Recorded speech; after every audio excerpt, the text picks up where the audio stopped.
Hello, everyone. Welcome to another No Life Beekeeper Chat.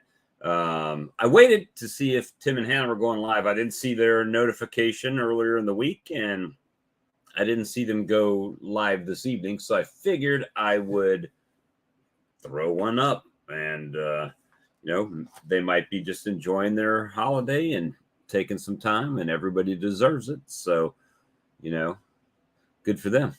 So, hey, Steve, Three Oaks, we got Phil, Stuffy, we got Power to You and Chris over there. Hey, Haas, time to pop some popcorn. There you go. Hey, Darren, good to see you. Oh, okay, I did not see that or did not catch that. Hey, Kyle, good to see you. Todd, nice to see you. Everybody smash the thumbs up on the way in, please, and we'll get this thing going. The link is pinned for anybody wanting to come along for the ride. Maybe Charlie's there, maybe Todd, maybe Darren, whoever's available. Hey, Hope, good to see you. Still fighting the beetles down here. John Paul and Ringo are going crazy. George, he's just doing his thing. And so was busy putting on some more Swiffers today and doing some things like that to try to curb those blasted beetles and what they got going on. So what's everybody got happening in your neck of the woods? Well, there's Chris. Hey, Bob. Man, I'm glad you got the gray shirt memo. I know, right? Different logos, but gray shirts all the same. So what's going on? Well, went out to a bee yard today and had to do some feeding because that rain we've had messed up our pollen and everything around here and nectar. Well, I put mine out today and they just crushed it. Yeah, that's what I'm saying. They just, within I'd say 30 minutes, 5 gallons was gone. Oh yeah, I haven't been able to find what that sweet spot is. Right when I say. How much is more than they will consume in a few hours, right? So right. I put out up to 40 gallons at one time, gone, a few hours. I don't know how much is it? How much do they need? If I put out 80 gallons, are they going to just take all 80 gallons or, I'm sure they will, but in one sitting, or is it going to take 2 days or what? It's always just dry when they're done. Well, I know yesterday, because you got a lot more hives than I do, so I've only got 14 hives. So, well, I'm working back towards you. Oh, that ain't good. Seems like every day you go out there and it's like something crazy's going on. So, we're just. Well, remember that one I thought was kind of real weak on me? Oh, this week, but it's coming around now. She's starting to lay some eggs in there. Well, that's what I was concerned about. Yeah, and some of the queens that did, like of the ones that I got that survived, they're in there doing their thing, but it's just now they have a small contingent of bees in there, and they're fighting everything, right? Lack of food, lack of pollen, too many beetles. It's just like, oh my gosh, it's just constant. Just trying. I know you mentioned that earlier in your video about not putting pollen patties on. Well, I put out pollen sub today. I put some sub out in the tube, and I feel like if they want it, they'll go get it and bring it back. If there's nothing available, right? So that's kind of the deal with that. But if I put that patty right in that hive, done. Your beetles go right into it. Yep. The only saving grace that I found with that is putting them in a sandwich bag and then putting this, using the razor and slitting it and putting it on there where they can get a little bit at a time. And if the beetles do get in there, most of the larva gets trapped inside of that baggie. You can just pull the whole baggie out at that point. But it's just. I started going with smaller bits of pollen patty. I don't put a big piece. I put about I don't know, inch by. I don't put very much in there, but it's gone within about 2 days. But I don't have beetle problems like you. Because you use the oil bottom board. Go ahead and say it. Oh, I know. I was good. I was gonna say it. You said it for me.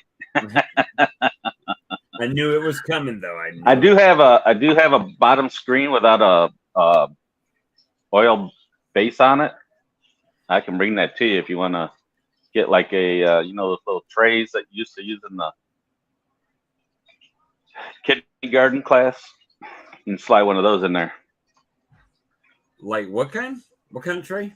Remember the trays that we used when we went to go to eat at the cafeteria? The little cafeteria trays? Just a cafeteria tray or a... Yeah, just something about that depth that you can slide inside this one. Somebody gave it to me because they didn't need it, and it was kind of... And they didn't have the tray anymore. They just gave me the screen bottom board without a tray. Look at that. So I wanted to bring those up. I wanted to bring that and those all those bottom boards that I don't use. I gotta, you know, I want to start doing that, but $50 a bottom board is just freaking insane. Yeah, that's why I do. You know, I'm getting to the point to where I can rationalize it. Well, how many colonies am I losing not using them? Then maybe it's the thing. You know what I mean? Well, that's what I'm saying. I want to just bring you one so you could try it in one of your bigger hives that you have. Well, a little.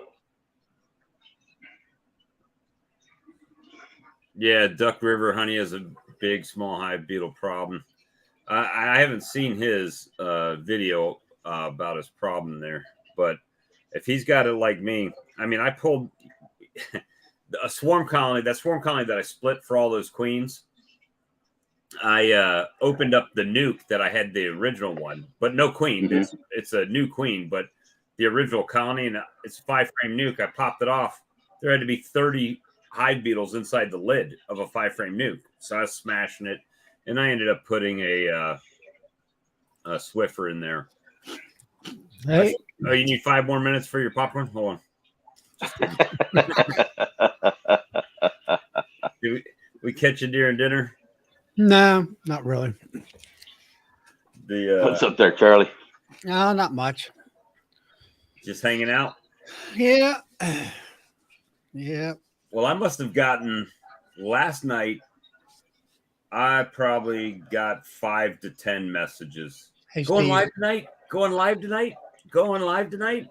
And I was like, I'm trying to watch football. I was one of them. You were one of them. Brad was one, right? I knew you would. I didn't go live last night. I was thinking about it, and I'm kind of glad you didn't. It worked out. Well, by the time I watched my Gamecocks lose to North Carolina, so congratulations all you Tar Heel fans out there. We got waxed. I was gonna say, did South Carolina show up? Well, their offensive line didn't. That's the first time I've seen a quarterback throw for like 375 yards and lose, you know, because he got sacked 9 times in there. So, but hey, whatever. I mean, that's what makes it an interesting sport week to week. Hey, Carl. Oh, I was mad about the ranch too. I know only if you follow me on Facebook did you see my rant. But I went, you know, I bought some wings from Buffalo Wild Wings. Yeah, I've seen that. You saw it? And the little 1 ounce, 1 ounce of ranch dressing, $1.50. So I had, my wife had ordered 4 of them. So that was $6. So I went to the store and bought 2 32-ounce bottles for $6 and some change, right? And the thing was, I did the math on it. It would have cost $96 to buy those 2 bottles from Buffalo Wild Wings. So if I would have bought the ranch, that much ranch. So yeah, we are forbidden now from getting Buffalo Wild Wings extra sauces to go. And you know what? They're kind of I like when you go to Buffalo Wild Wings and you order the food, they seem to give you good portion sizes. But if you order it to go, like pickup, you know, when you go there in the restaurant, you get a basket of fried pickle chips, right? With the dipping sauce and everything. But if you order it to go, you get one of those little hamburger things full of them and no sauce. You have to pay for the sauce. So it's crazy. That's it. Yeah, because they look for that tip when you go in. Here you go. I'm leaving the bee business to going to the ranch business with those costs. I know, right? I'll be the guy with the trench coat outside the door, pop it open, and there'll be 2-ounce cups for 50 cents in there. No, I thought you were going to be flashing. But yeah, it was crazy. So I had to rant on it yesterday. I do all those kind of rants on Facebook though for the local people. Those are some small buffaloes. I know. We clipped all the wings. Well, Walmart's 25-pound bags went up $1. Well, I went to Sam's sugar today, and a 50-pound bag was almost $30. It was like 70 cents a pound for sugar over there. So I didn't buy any sugar, but I did buy something interesting for. I'm gonna try it. But you guys got to give me a few seconds to go get it to show you what I got. So you guys converse among yourselves. Well, we'll welcome John Conley there. He's from down Louisiana. Oh, another Louisiana person, huh? Yeah. Lee's from Louisiana. So you been in the bees this weekend so far? I was there. Well, I've been in front of my bees every day this week. I just don't go in every day. Matter of fact, I haven't been in every one of my hives, I'd say 3 months. I do like Ed does. I don't go in my bees all the time. I usually can tell on the front of the hive how my bees are doing. Because if I have a lot of bees sitting on the front or a lot of bees going in and out, constantly bringing pollen and nectar and whatever. You know, they're making brood, that's for sure. Yeah. So after the chat the other night of cream. But when I died? Yeah. Of cream honeys. I found some stuff that I'm going to start trying to make a couple creamed honeys. And I was like, Sam's Club, shut your mouth and take my money. Snickers. Snickers seasonings. I'm going to try some Snickers creamed honey. And I mean, I was like, yep, that's all what I need right there. And then they had Thin Mint Girl Scout cookie seasoning blend. So that might be good. I know, right? So anyway, I've got some. I talked to the master of creamed honeys today, USA edition. I don't know the master in Canada, but I know the master in the United States right now is Brian at Flower Street Farms. Oh man, and I'm sitting here ignoring Todd falling asleep. Look, he was falling asleep. Sorry, Todd. I know you got excited about the Thin Mints and Snickers, so that's all right. I mean, wouldn't that be good? Yeah. I mean, in principle, it looks good on paper, right? Snickers brand creamed honey. It looks like it came in a barbecue seasoning bottle. I know. And when I saw it, I sent Brad a picture. I was like, just take my damn money.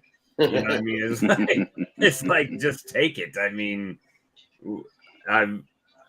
we're gonna try it. So I think you should piss off Buffalo Wild Wings and make a buffalo garlic parmesan. Yeah, honey. Yeah. That just doesn't even sound appealing to me. Ranch creamed honey. Some ranch creamed honey. Hey, you could get some Hidden Valley ranch powder. Oh, Right? It's kind of Hey, rough. if you don't like to eat mayonnaise, try Hidden Valley Ranch honey.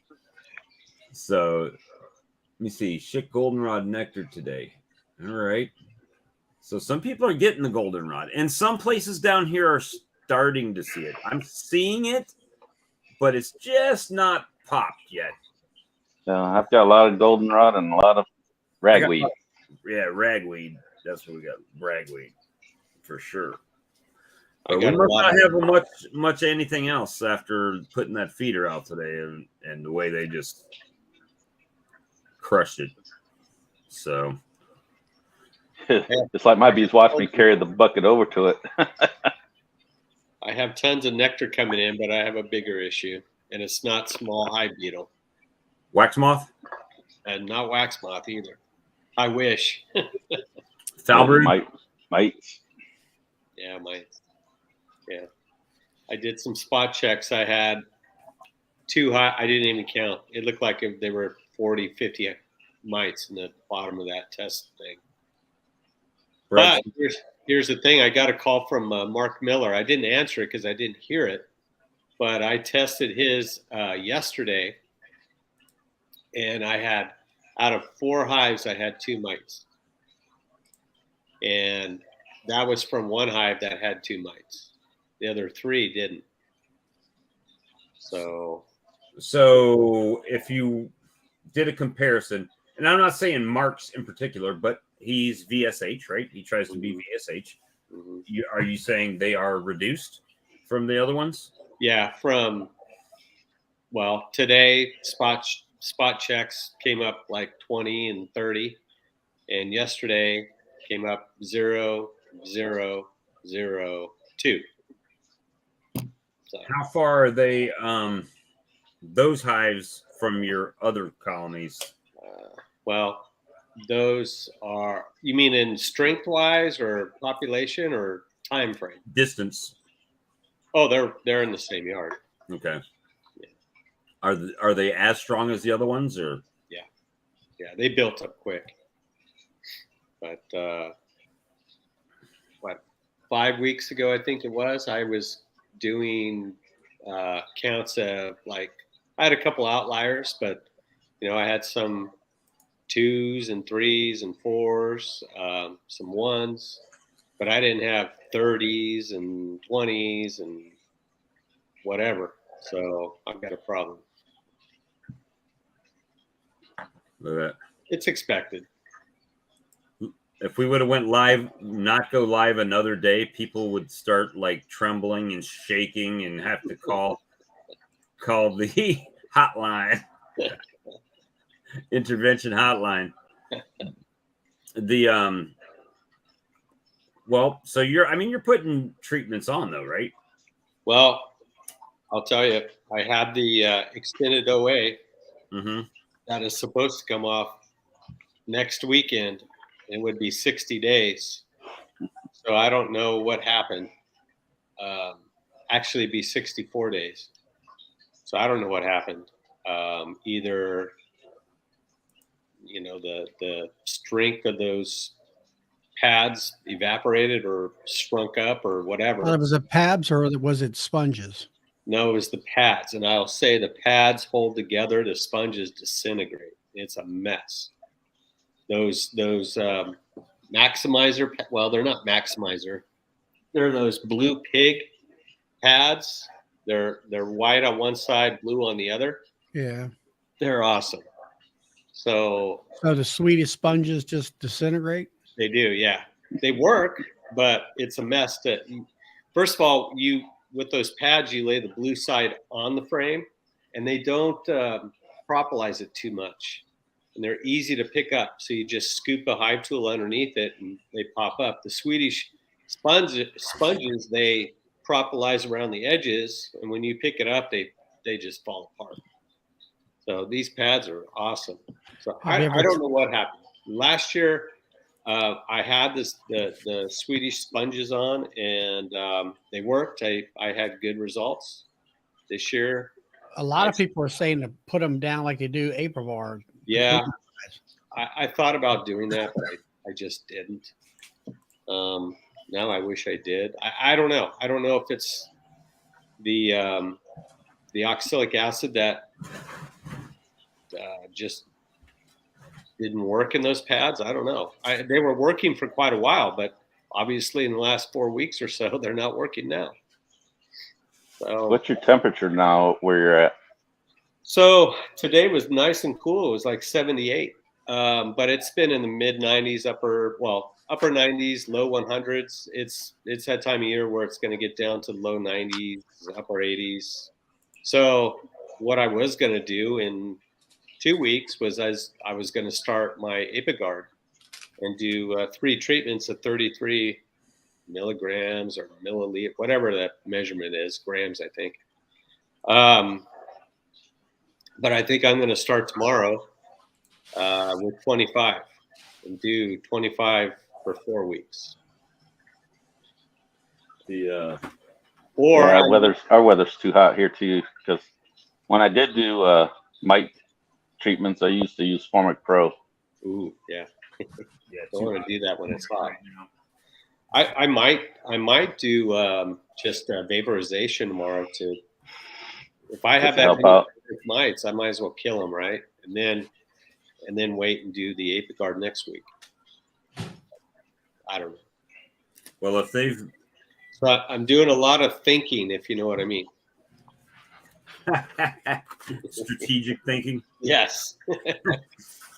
Well, I mean, that's the same thing. I mean, if mites and beetles hit us at the same time of the year, right? When the colony starts sizing down, and if they're anything as bad as my beetles have been, it's going to be a tough year. And I mean, I've been treating, so it's not like I haven't treated, but you know, every year we use the same stuff, it's supposedly becomes less effective, right? Now we'll see what happens in the end, but that's what they tell us, right? Yeah. So that's why I try to mix it up and use different things like OA and Apivar, and now the outlaw treatment or something like that. My question to you guys is this: is vaporization different than OA extended release? Quicker. Different.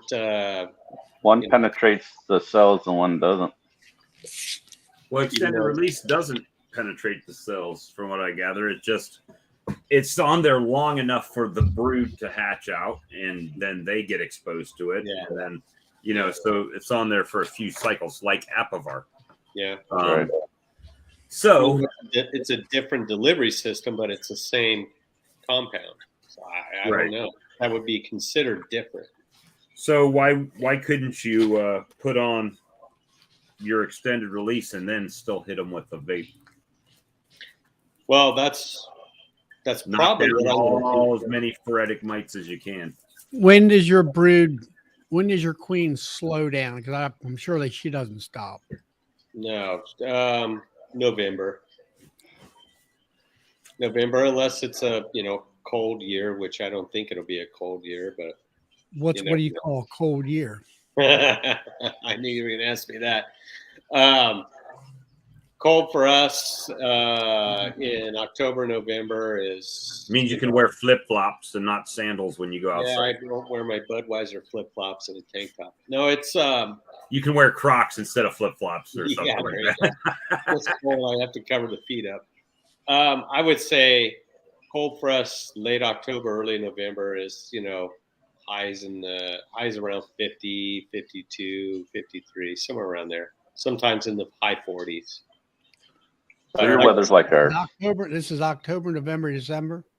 October, November, December, January is the coldest month. So it does. How cold that? Coldest it gets, a hard freeze for us, like 23, 24, but that's only a day or two. It could be And it could be like that for a few hours overnight, and then all of a sudden it's back.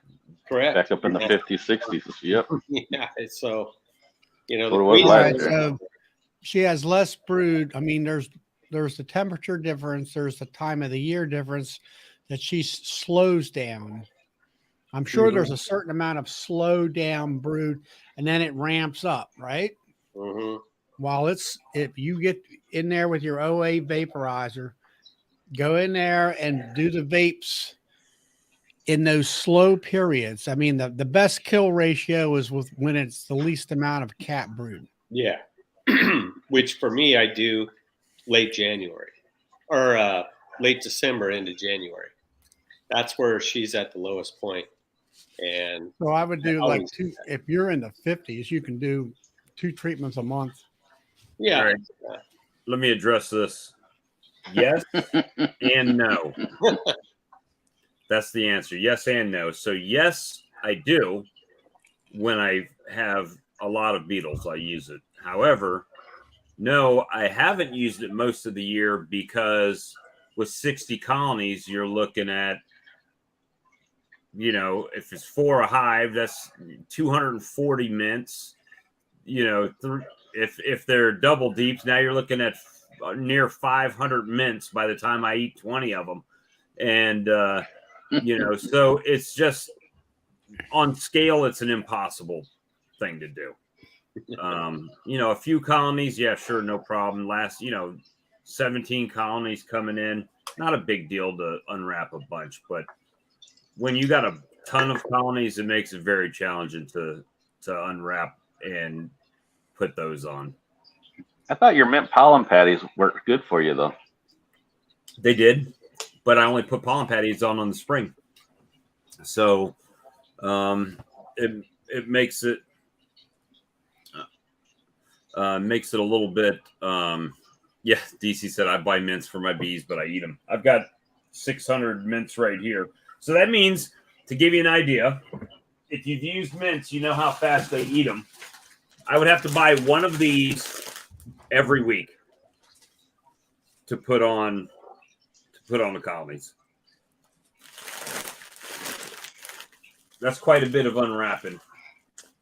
Can you buy it in a powder form or anything like that? Well, Jason, You can crush them up.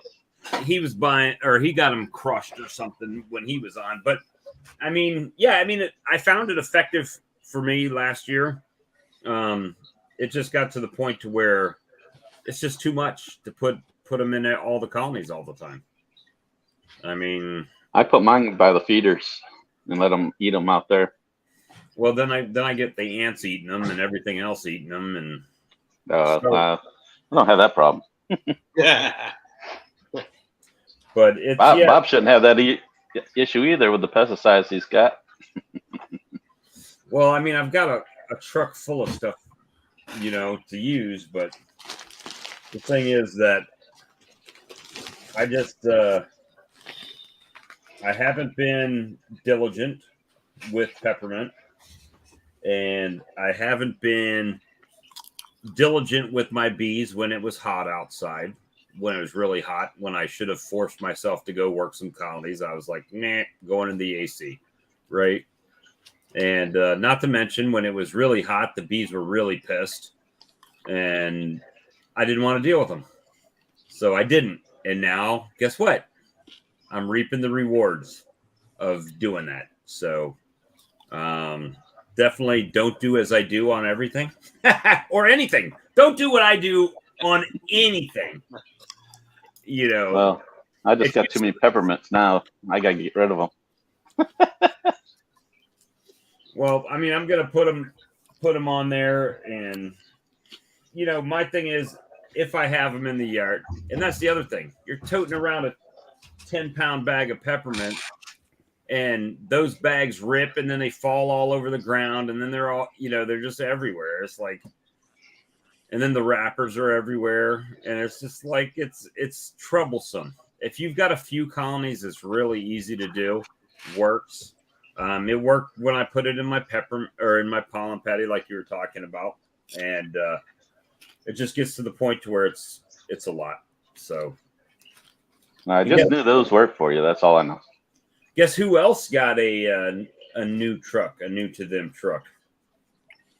So I drove out to my mentor today, and I went up there and I said, well, there's his wife's car. I know his truck's not working. It's right there.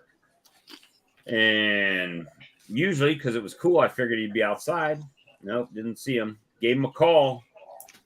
Hey, Mr. Sam, where you at? Oh, we're down here at the food line loading up the groceries. I'll be there in 5 minutes. Okay, see you then. He comes rolling in a 2009 GMC Sierra.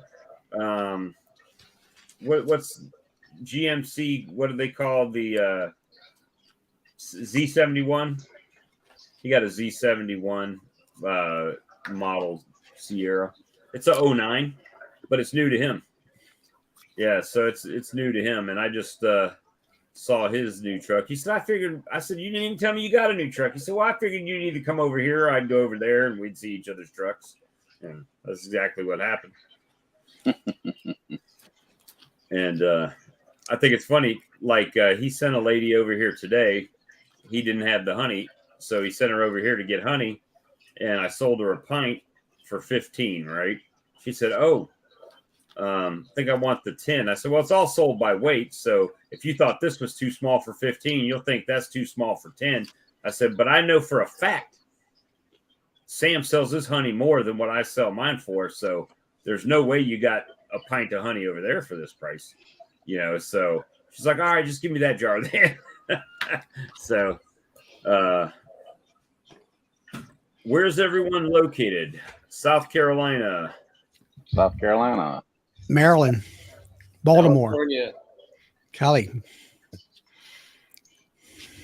and so the I like using the peppermint, but it's one of those things that it's just not very time effective,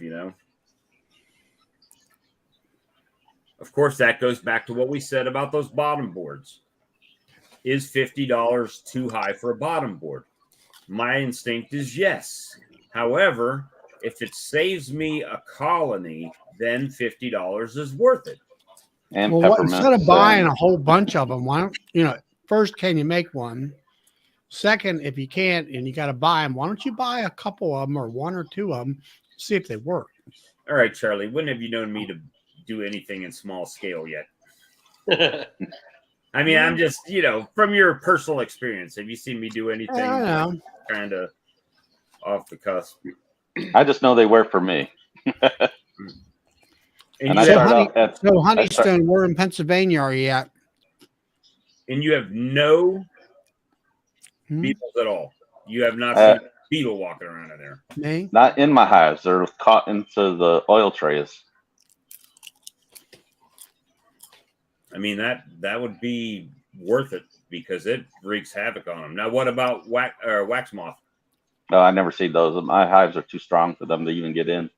My front of my hives are completely full of bees. And I thought that too, but I could still open up a strong colony and they would be like on an outside frame, just kind of chilling out there. And I'm like, what are y'all doing over here? Yeah, I haven't seen any moths at all, even on my property. So that's all the Termidor you got everywhere. But I'll also tell you right now, I did my mite check and I only got 2 mites when I checked my biggest hive. And I look in the bottom board and I see all the dead mites inside the bottom board. Now check your weakest hive and see what the count is. Well, there's probably only 200 bees in that one. But it might have more mites than the other one. But it's got a bottom board also, so. But I see mites dead in them all the time when I pull them out and clean them once a week.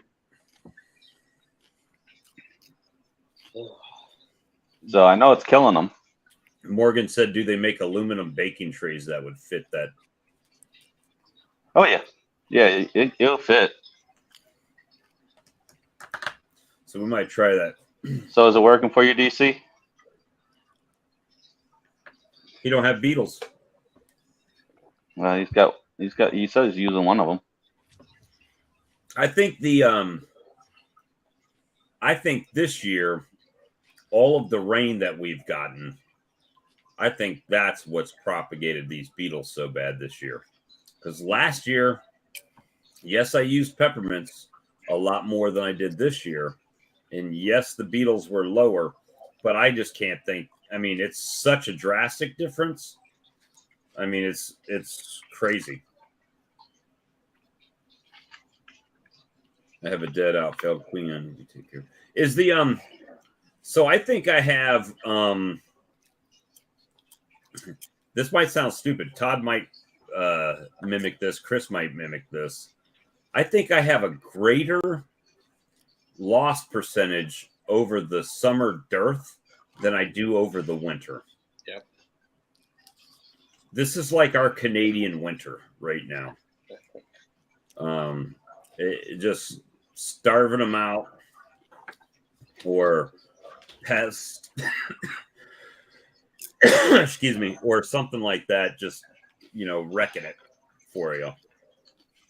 And I'm the same way. yeah, you can add peppermint oil, but have you checked the price on peppermint oil? I mean, it's pretty expensive. I mean, you could even use mineral oil in that trap too. I mean, Yeah, I just found out that unscented baby oil doesn't attract other insects, and and you don't have to have that much in the tray. It can be just like a little film on it, and as soon as anything hits it, they die. Does the does your mentor use those bottom boards? He's the one that suggested it to me. But does he use them? Oh, he's got over 3,000 hives. He doesn't do anything with bees anymore. Right. But answer the question. Does he use that bottom board? No, what I'm saying is he doesn't work his bees anymore. Right. But He doesn't even go. He doesn't even go. I don't know what they do. Colonies have it. Okay, there we go. I don't know. I have no clue what they do because he doesn't go out there. All right. I just thought that that might have been something that he was using. And that's just back to the scalability thing that I was talking about, right? Yeah. But he said, since I'm starting out one at a time, he goes, that's perfect. He goes, as you build up, you're slowly doing it. You're not buying them all at one time. But he suggested them. That's the only reason I use them. He's too big to go out and, like you said, buy them all at one time. So it becomes an issue. Now, maybe, yeah, I mean, it'd be tough. But if you just do one at a time and just build up, that's what I do. Well, hey, Brad.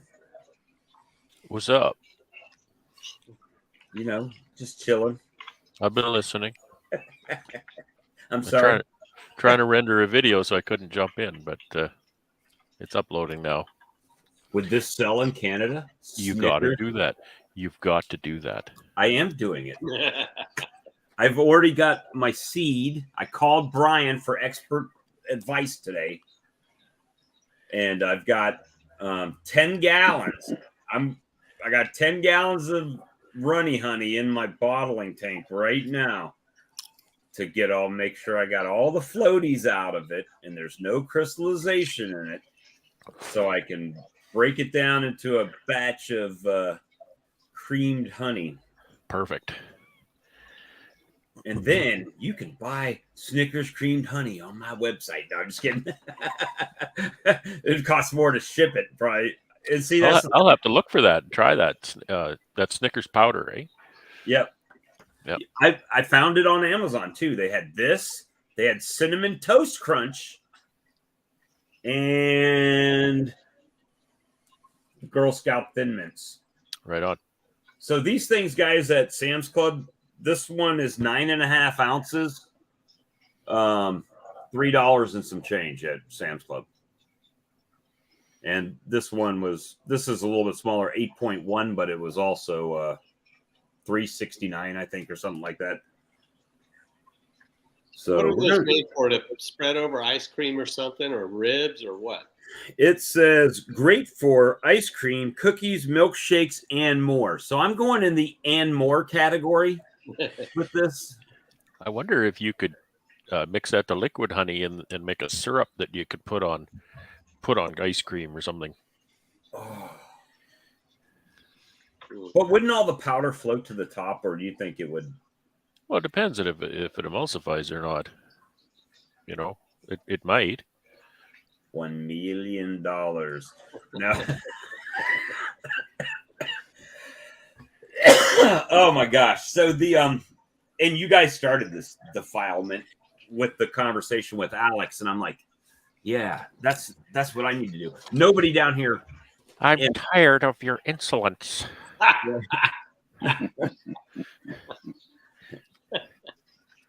And down here, I think part of the problem is the heat, right? So maybe in the fall, it wouldn't be as hard when I'm out there selling honey to have one out there that wouldn't just turn right back into liquid. But when are you going to start making this? Well, because don't you have to hold it at 58 degrees or whatever for like 10 days? Well, that's the rumor. But in talking to the experts at hand, is that it will still cream. It will just take longer at a higher temperature. However, once you mix the batch and put it in your secondary refrigerator out there, it should set pretty quickly. Hey, Jose. So my thing is trying to get the powder, if it doesn't emulsify, for the powder to actually suspend into the creamed honey, so you don't have a layer of Snickers creamed honey and then just regular creamed honey in the bottom, you know. So we're gonna see how it goes. Yeah, I think I was watching so many videos today, the rabbit hole. Some people said 14C, which was like 57. I don't know. My Donna that's in my club, she does it. And well, I've seen videos where they just put it in a mixing bowl and use a mixer. And I'm like, but isn't that more like whipped honey? Aren't you whipping a ton of air in that thing when you're just using a regular? You don't want to whip a lot of air into it. That's not what you want.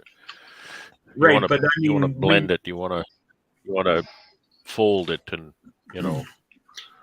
But when you're using that old school mixer, you know, like we used to the cake batter we used to use for our mom and eat it like a lollipop, right? But yeah, that's what they were using. And it was kind of like I said, it did it fast. One of the attachments. Don't put one both of the beaters in there. Put one beater in just so it stirs. Just so it stirs. It doesn't whip the air into it like the two would. Well, I'm going to use a 5-gallon bucket and a that paint mixer. That corkscrew bit. No, I'm going to use it's a mixer, but it's got a red like triangle fan thing on it. Yeah. That's what I'm going to use to do it. I saw it on YouTube. It has to be right. Yeah. Well, Brian uses that corkscrew looking thing. He did, but now he's got a creamer. He uses the creamer to make, and that's the brilliance of that creamer. He can make all of his regular just creamed honey, because it doesn't matter what the flavor is, right? That's like the after step. Cream the honey, then you put it in another bucket with a gate on it or something, and then you add your flavor in for that smaller container, and then you jar it up. So that's that's kind of what I'm trying to do. But I've got 2 different kinds of hot honeys going right now, and now we're looking at creaming. Yeah, creaming some honey. But I just don't know what it's going to do down here because nobody's ever heard of it. So I've had a few people ask me about it here, but they're from up north. Well, the biggest thing is what we found is don't call it creamed honey. Call it honey spread. Honey spread. The first thing out of the mouth is, well, I'm allergic to dairy products. That's good. It took me a long time to milk these bees. You know, them little udders, they're terrible. I got stung 5 times. And I always get that. Do you ever get bit? Yeah, stung, bit. Stung. I've never been bitten by a bee, but I've been stung by a bee. Put honey on you, you get licked. Licked. Look at Philip. Just don't try milking the drones. Right. That always reminds me of that. What's that movie with Kingpin? When he's like, I was just out there milking the cow. You don't own a cow. We don't own a cow. We've got a bull, and he's got like a milk. Yep. we got a bull. So, yeah, that's crazy. You have a lot of spatulas in the fire. That's true. Let me see. Honey is done. Honey house is washed out and done. 1,980 pounds. What Mark got this year. Nice. Good job. Well, Bob, that's why I was going to that new glass, that little one with a handle. So they got multi-purpose now. Once they get rid of the honey, they got a drinking glass to go with it. I was sitting there today. I was like, should I order the creamer? I'm like, no, don't do it. Brad's like, yes, you need to order the creamer, bro. You've never made creamed honey, but you're going to buy the creamer. Hey, using everything else I've already done, I'm going to need it eventually. You're not setting a good example.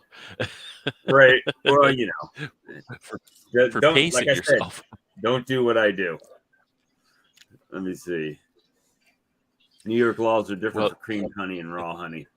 Yeah, because once you add something to it, you have to get technically certain things for it. creamed honey. You're not adding If anything you don't to creamed add honey. anything to it, it's just honey that's spreadable. It's crystallized honey. You don't add anything. Right. I'm talking about the other stuff. Granulated honey.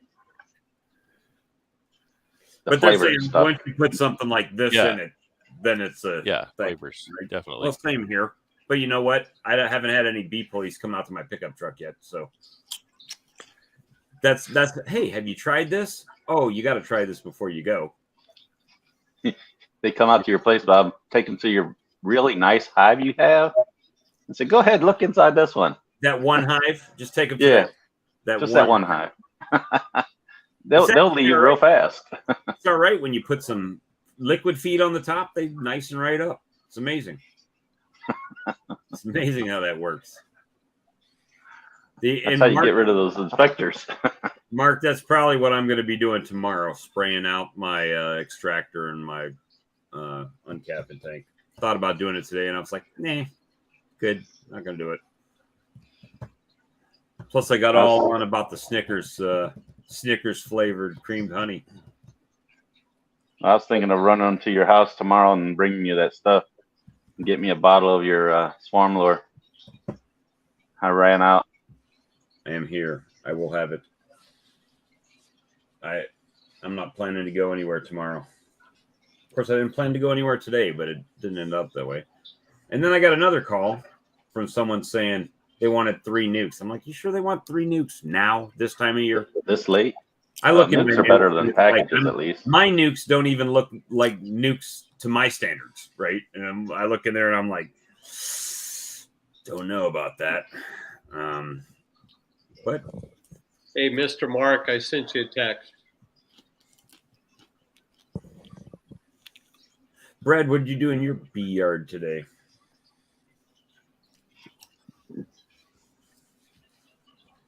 I think he's got you on We mute. did a bunch of stuff. I had my wife working with me today.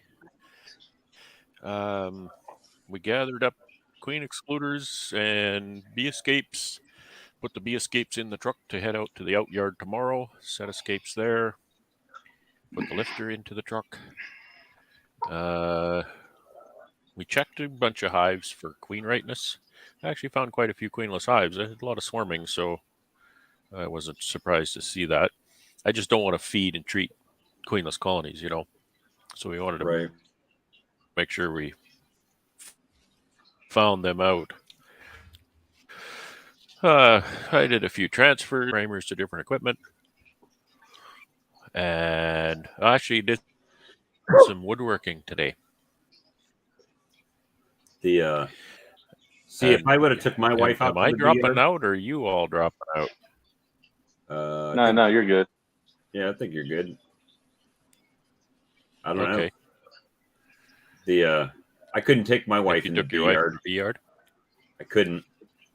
I wouldn't be able to get anything done because she'd spend the whole time telling me what I was doing wrong, even though she's never been in there. You need to do this. You should be doing that. I'd like to take my ex to my bee yard. That would be good. Start kicking a bunch of hives, hey? No, my wife's great. I can give her a job. I can say, okay, this is what needs to be done, and she's really good. I opened up a bunch of hives that I, was questioning queen rightness, and I said, go through these, check them. So she did, and found out which ones had no queens and which ones did, and so that was really helpful. And anyway, I was going to say I did some woodworking today. And when I say I do woodworking, everybody starts dropping off. Am I not supposed to talk about the W word now? No, you- work, Okay. yeah. So we're back. Wood is fine. Wood. We've talked about Okay, them. so I did some modifications with some wood. How about that? Well, what did you do? Well, I usually don't build beehives, or at least not complete beehives. And I didn't really build a complete beehive, but I actually built a beehive that already had bees in it. If you can imagine that. So you'll have to catch the video in the morning. It was something I'd never done before, and I didn't know if I could do it, but it worked out. I'm giving it away now, but it worked out really great. I went around. I was just cutting the grass actually, and went around the end of the apiary, and here's a crazy swarm that had moved into under a pallet and had built this nice, beautiful hive that was just about exactly the size of a 10 frame deep open air hive in under this pallet.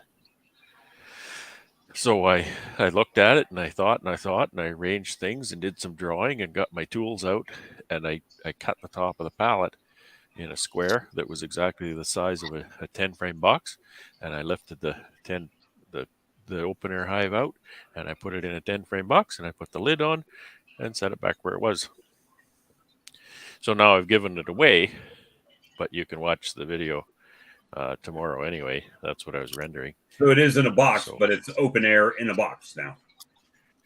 Well, see, I don't think I had much of a chance of actually, I didn't have the material to actually, rubber band comb into frames and everything. And it's really late in the season too, to Right. fill that out. So I looked at it and I thought, you know what? I'm just gonna slip a box around what they've got already, and yeah, so it's in a box. It's on a bottom board. It's got a lid on it, and I'm going to put a pail of feed on it so they can they can fill that out with some winter stores, and we'll see. I don't know if they're going to make the winter, but hey, I've done what I can do, right? So that was my little diversion for the day.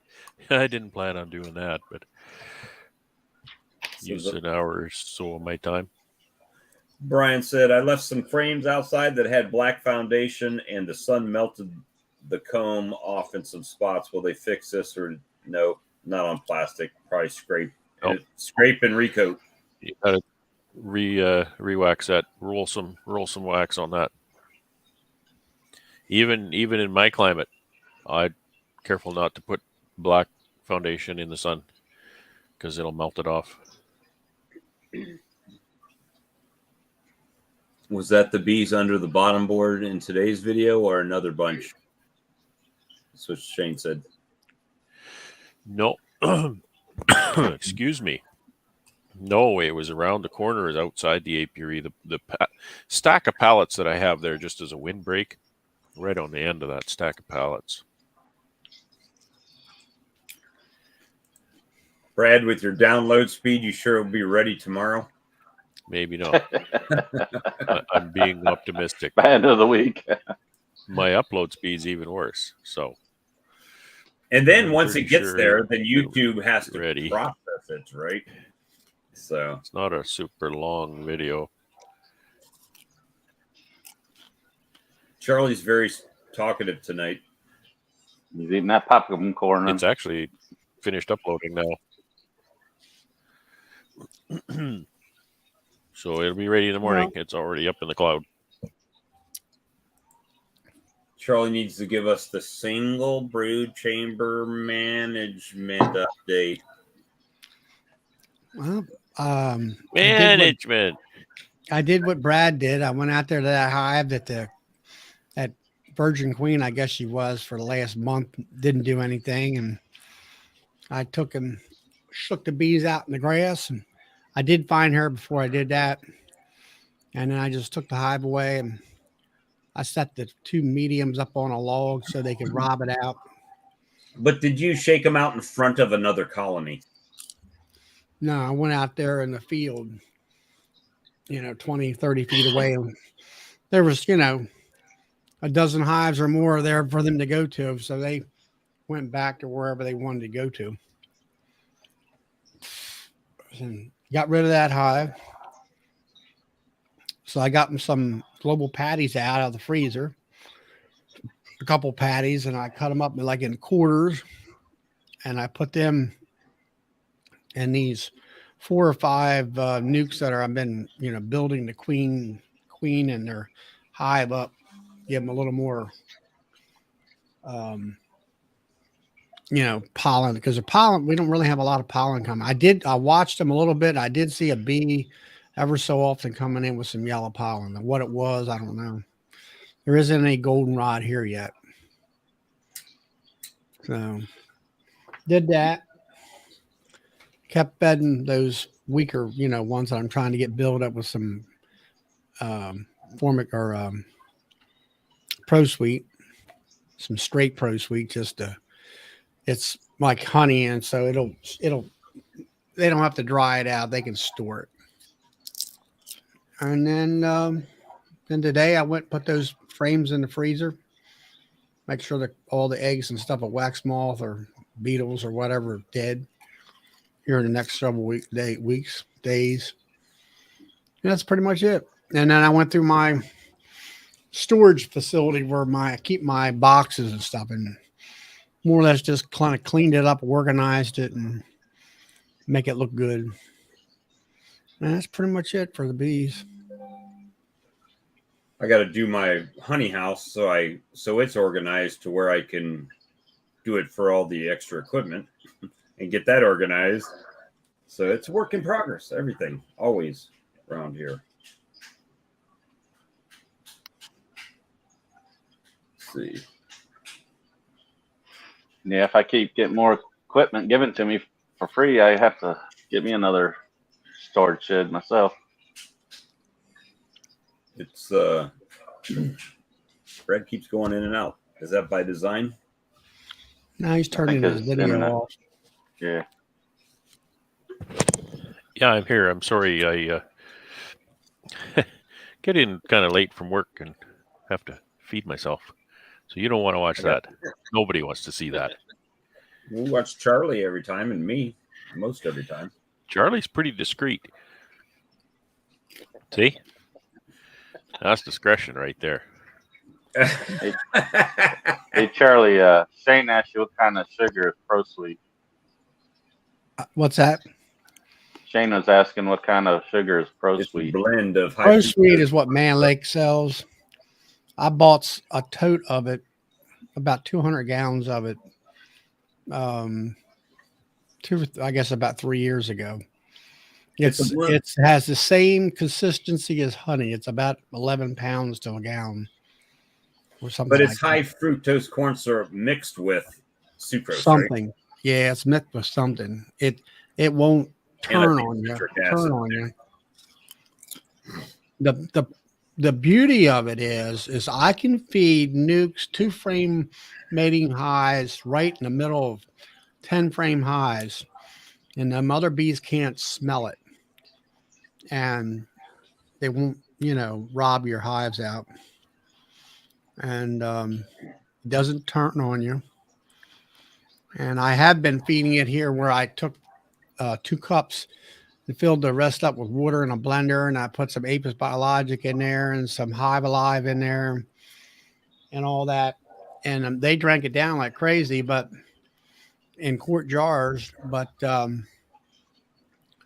you would go, when you go into a hive, I'm looking are they storing it? You know, is there nectar in the frame so they have something to eat and make brood and stuff like that? And they were eating it, but they weren't really storing it. And must be rich buying that much. Well, I got a good deal on it through a friend of mine who's a Man Lake dealer. And he was, you know, we were looking at the price versus, like right now, it's close to $900 for sugar for me to buy. Then I have to run it through my mixing machine and all that work versus I can take this stuff and just feed it. And I did it that way 1 year, but you know, I would have to buy probably $1,000 pump. I don't know how much these, you know, a gear pump would cost. It's probably more than that. And pump that stuff because it's so thick. And I said, you know, it was easy for me. I'm already set up with a 40-gallon pump tank, and I can put in 2-to-1 sugar water, which is actually a little bit less than 2-to-1 thickness wise when I cook my sugar myself. And it was less physical work for me if I just kept on doing what I've been doing. But I had. So did he go up to Man Lake up where? New York or Pennsylvania to get it? Yeah, up to. Mm-hmm. See, I don't have a Man Lake near here. So that's the problem with it. You know, if you don't buy it by the bulk, you can't afford it. You know, the 5-gallon buckets are just outrageous. Right. Well, even bulk. I mean, I guess it is a little bit cheaper because they're not providing the container. You are, right? And then you're shipping it yourself because you got to drive and go get it. So I guess that's another. Well, Lloyd went and got it, and then he brought a tank back, and then he unloaded it onto my truck. So.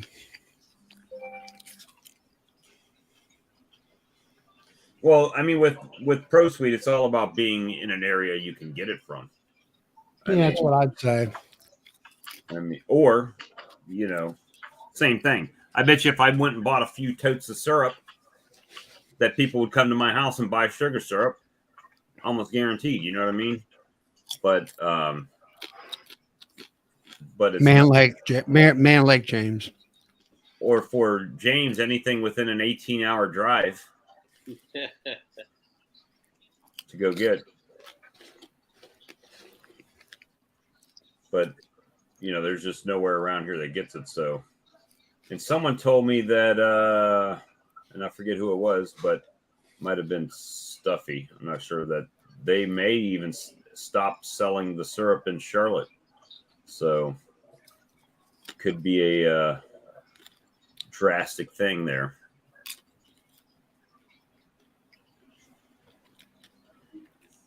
I don't know. A question for the group.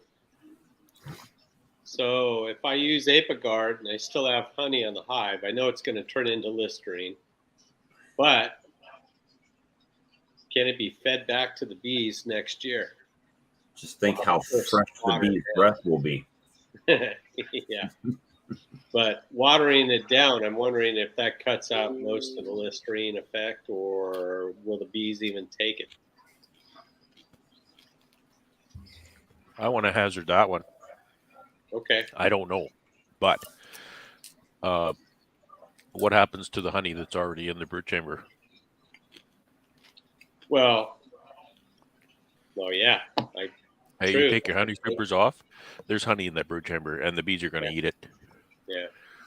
Then you use a treatment, turns that honey into Listerine, as you say. Yeah. I'm sure it's no problem. That's one way. Yeah, I didn't even think about it that way. You won't have no mite problems. Well, You ain't gonna have no brood. it'll be my height, right? Are you talking about treating with honey in the brood chamber, you mean? Yeah.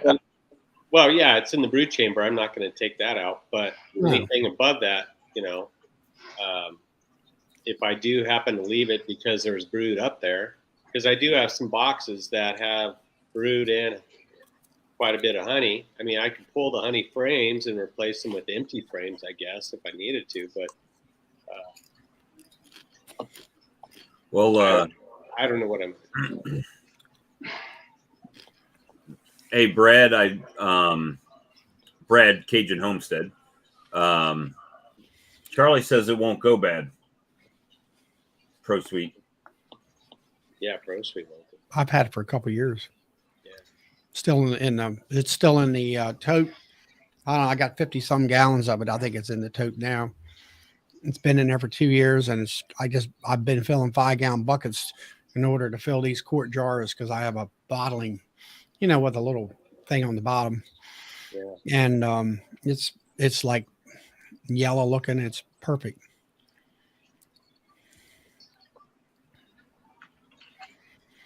Why would you do TC?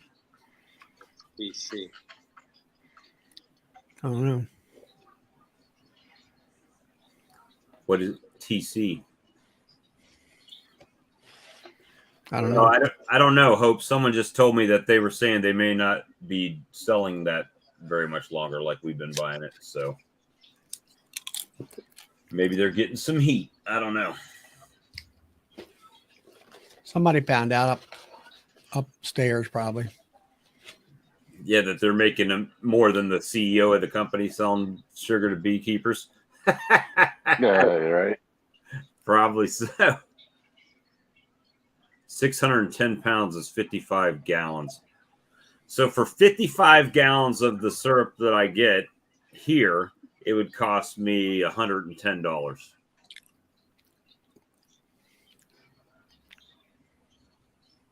$2 a gallon. Are we talking about Pro Sweet, Brad, or Carl? I think you're talking Yeah, about Carl got he went up there with a 55-gallon drum, but he lives close to. Yeah, it lives right around the corner from it. So it's nothing to show up there, right? I don't know. It just like I say, I had it. I've been using it, but I don't bulk feed my hives that way because I'm just not set up for it. But I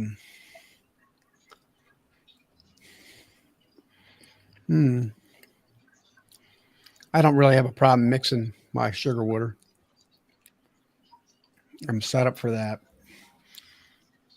Yeah, that's all I do, sugar water. Well, I mean, I got a 55-gallon honey drum. I put 20 gallons of water in there, 250 pounds of sugar in it. I got an agitator in it. I've got a burner underneath the bottom of that. So I heat that water up to where she's not boiling, but she's getting close. And then I throw the 50 pound, and I bring a forklift over with my pallet of 50-pound bags. Just drag it over there, slice it, let it fall into the water, 50 pounds at a time, and it cooks it. Now you do straight Pro Sweet, or were you actually cutting it as well? I was cutting it here earlier on, and I was making like a 1-to-1 out of it, and I was adding Apis Biologic, and I was adding Hive Alive, and to see how that worked. And they were sucking it down within a day, but I didn't see any storage. And so here, I guess I got lazy here. The last jar, I don't know, 3 days or so, I just put them straight Pro Sweet. And now that jar will stay on there for 3 days and all. But I did put one on there yesterday on this one hive that I've been trying to build, and quart jar, they dropped it 3 inches from the top, from the bottom of when it inverted. So they've been taking it down. So Lee's got Mike Berry and Mr. Ed coming to his place on the 9th. So they're going to do a stream on the 9th from Lee's place, or a video. I don't know if it's a stream or a video, but they're coming there. So that should be interesting. But you guys got anything wild and unusual happening that you're trying to take care of? They're doing both, live stream and a video. Nothing really for me. I mean, the bees are strong, lots of brood. I checked that hive that was it didn't have quite as much stores in that 10 frame honey production hive. And Brad was concerned whether or not it had a queen in it. It did. There's all 3 stages of brood in there. I did that today. Like I say, yesterday I shook out that one that, it's queen. It had a virgin queen in there that's not going to get mated. The drones are gone completely. I've never seen the drones being completely kicked out like they have this year. I guess maybe because it's dry. And so I shook them out in the grass and let them rob out the hive and put all that stuff away in the freezer. And what else? Went around and rechecked those young nukes that I've been raising here the last several months. And then I added a quarter of a global patty to each one of them too. And I did that, I think it was a day or so ago. And I checked those and you could see that they had been eating that patty. So I said, okay. Because I've tried patties in the springtime. Now, one year they ate the ton out of them. In the last couple of years, you just wasted your money putting them on there. Putting patties on?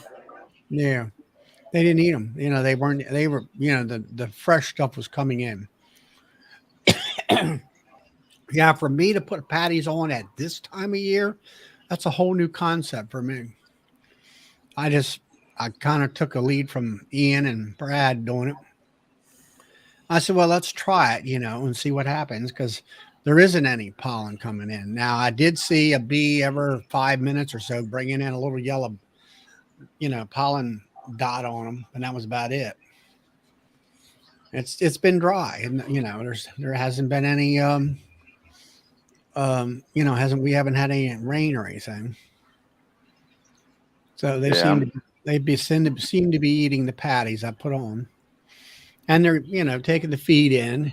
Now, all the rest of the hives, I'm going to say it's lanternfly honey, or it's other nectars that I have not noticed any flowers and stuff that, this has been a month over the last couple of months of our quote dearth here, July into August. They've packed the honey away in those hives, which is fine. That's, it's going to be good for me. I don't know. Either this week or sometime next weekend, or next week, I'll probably go up and pick up 1,250 pounds of sugar. I've got another 250 pounds sitting here. So I got enough for 1,500 pounds to start feeding probably here in the next week to 2 weeks at the latest. So that's what I'm getting ready to feed. Pack them in, have that stuff done before. Well, around here, I always like to have it done before the 15th of October. That it usually gets cold. Now, I think it was last year. It didn't get cold till like December. It was very warm winter. So we'll see. Well, I'm on the lucky side there, Charlie, because my neighbor, she loves okra, and she has about 100 plants, and those things flower every day. And she says she hasn't had this much okra since she started growing okra until I brought my bees around. Do the bees pollinate okra? I mean, is there something for the bees, or are they just going from flower to flower, helping pollinate and not? They're just getting the pollen out of them, and they're coming back left and right and back into my hives with lots of yellow pollen on them. How much is it? I don't know, Grammy. The Pro Sweet that I feed, I'll say more sparingly than anything, is what that's the majority of what's made of, and it seems to be fine. I don't know. I've read some studies on it, and it seems to be there is some issues with bees about it. I forget what they said exactly what their problems was. I think I don't know what it was, a gut problem. Yeah, pooping issues. Was it? Maybe it was. I don't something like that. Maybe dysentery. Mm-hmm. I don't know, Grammy, how much is it?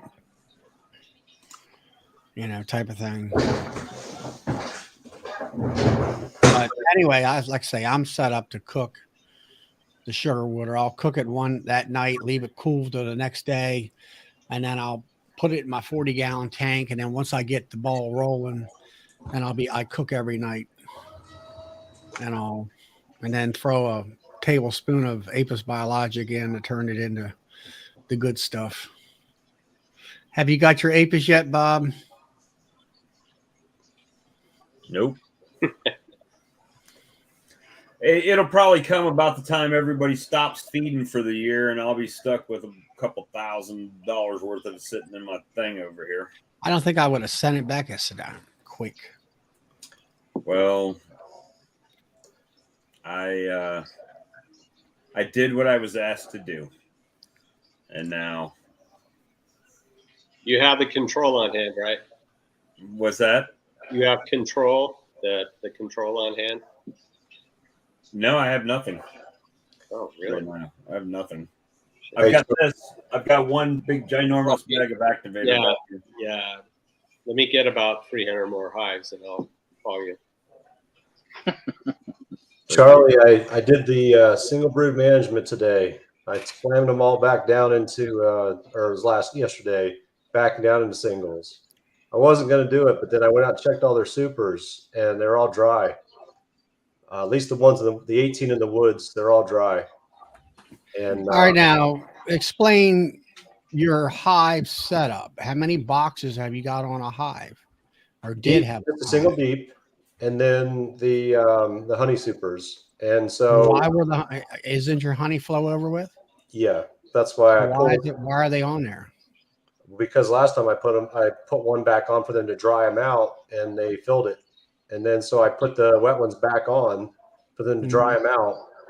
And I came back. It's been 3 weeks, roughly 2-3 weaks, and they're dry. So I pulled all the supers, slammed them all back down to a medium. The funny thing is, it looks like I either had a bunch of swarming over the past 2 to 3 weeks, or the dearth has just caused the queen to stop laying, because they're about half the size they were when I pulled the supers. When I pulled the supers, there was 2 and 3 supers on it, or 2 supers on every hive. And no, I'm sorry. The last time there was just the one, because I was drying them out, and they filled it back up. So I pulled those, and I put a wet super back on top in place of the full one. And I came back out, like I said, yesterday, and they were all dry. So I just pulled them all, slammed them all back down into the deep. All right. So the population is low in your single. Yeah. Compared to what they were. What's the frames look like? I honestly did not pull any brood for the most part, except for one hive. When I pulled the super off, there was queen cells in the super.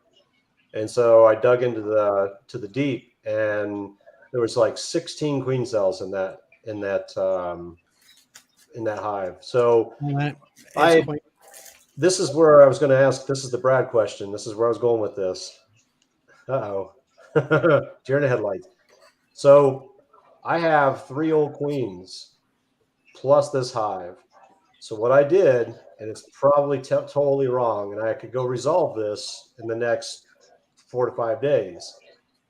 But I took each one of those frames. They had 4 frames loaded with queen cells. Each one had at least 3 to 4 on it. I knocked down all but 1 or 2 on each one of those frames, and I took that frame and I stuck it in with the old queens, the 4 old queens I have. The problem is the ones when I knocked them down, they're not very far along. They're fully capped, and they're even turned brown. You know how, like, as the brood ages, it gets that darker tone. They're dark in color, almost like like they've been like a burnt marshmallow, you know. But the larva inside is really small, which worries the hell out of me. I thought they were going to be much older, but that means they're at least 2 weeks out, right? Roughly, not quite. at least. Are they going to hatch though? That's my saying. If they're going They're capped for 8 days, and usually you can tell the end of the cell starts to turn red the last couple of days. Yeah, they just had to have just been capped in the last whatever because. So you're hoping for emergence and mating and colony buildup for winter. Yeah, well, the queen's still in there. The old queen's still laying. Right. So if these don't emerge, then no problem. Right, but the thing is I don't know how many more drones are out there. My concern is, do I? Here, this is the question. You just need one drone from 30 different colonies. So what's the question? Yeah, that's a good point, Bob. There are 24 colonies in that block, and the funny thing is, the one that had the swarm cells was the one that had all the drones, which is funny. But anyway, No, that's normal. Is it? So my question is, do I take drone layer in there? No, they had some solid. Almost 4 sheets of brood, both sides, front and back. And I'm still waiting for the question. Oh yeah. So my question is, do I roll the dice, thinking the fact that it's going to be another, let's call it 2 weeks before she goes out to mate, right? By the time she hatches or emerges, and then she goes out and does her mating flights. The drones are dwindling every day because we're coming into cooler weather. Do I roll the dice with this new queen, or do I keep the old queen that's last year's the yellow dot queen? Well, okay. You're asking me? Yeah. You're a different climate zone than I am, first of all. So Not I'm going to that much different. caveat my answer with that. I'm in Charlie's So zone. I would keep the yellow dot queen because those queens don't. I did the same thing today. I had that one hive that had a virgin queen walking around for the last 3 or 4 weeks, never got mated because there's no drones in my area. And then there's about 4 or 5 queen cells that are, they're like junk. And what did I do? I just did what Brad said. I shook the damn bees out into the field, put those supers on a log over there away from the main hives. And then they robbed it out all day yesterday. And I put them in the freezer. Yeah. And that was the end. That was the end of that hive. Every one of those. And I gave the queen a hive tool test, which she didn't pass. I don't know why, but. Yeah. But they all have good laying queens. Those yellow dot queens, they're laying brood. Patches. So you asked me questions, but you don't want to listen to my answer. My answer is really simple, but What's that? Go ahead. Well, it's supposed to. Anyway, so if you're saying, oh, your climate zone's not that different than mine, that's fine. That's up to you. However, then my answer might be more relevant to you than I might think it would be. I don't bugger around with queens this time of year. Yeah. No. Right. Especially like I actually saw one today. Looked through a colony and they had a queen cell that looked like a swarm cell at the bottom. I just killed it because it's like, you know what? I don't know what you have in mind, but that's not going to work out. Yeah. So like I said, you're so that's my answer is this time of year. And when it comes to, say, by the 3rd week in August, I might make a split with a mated queen. Anything that's not a mated queen is useless to me. After about the 3rd week in August, after probably the 2nd week in August. So I should go ahead and just go pull those swarm cells out, smash them down, and just put the hive back together. So you're banking on your existing queen is laying just fine, wintering is what you're banking on, as opposed to having a cell emerge, mate, lay well, and build up for winter. Okay, so she's got the same winter ahead of her as your existing queen. So you're almost kind of on par with that likelihood of wintering. Okay, what you've done is you've thrown about 6 or 8 more variables or challenges ahead of that queen cell than you have to deal with your mated queen. Your laying queen is already laying. Like the only challenge she has is build up for winter and wintering. And this queen cell has a whole lot more hurdles to cross than that. That's my answer. What about on that note? What about rolling the dice with that? If I've got a few swarms that I've got two, or not swarms, sorry, nukes. I've got two nukes, and I'm debating whether to take those nukes into winter or not. So I was just kind of thinking, if I roll the dice with those, I could always combine those two nukes with those two large colonies. If that doesn't work out, In mid to late October. yeah. Well, you got to figure it's going to be a month, right, before she even gets back and lays. Well, But even if she lays, is she going to lay well and properly throughout Yes, mid now- to late October?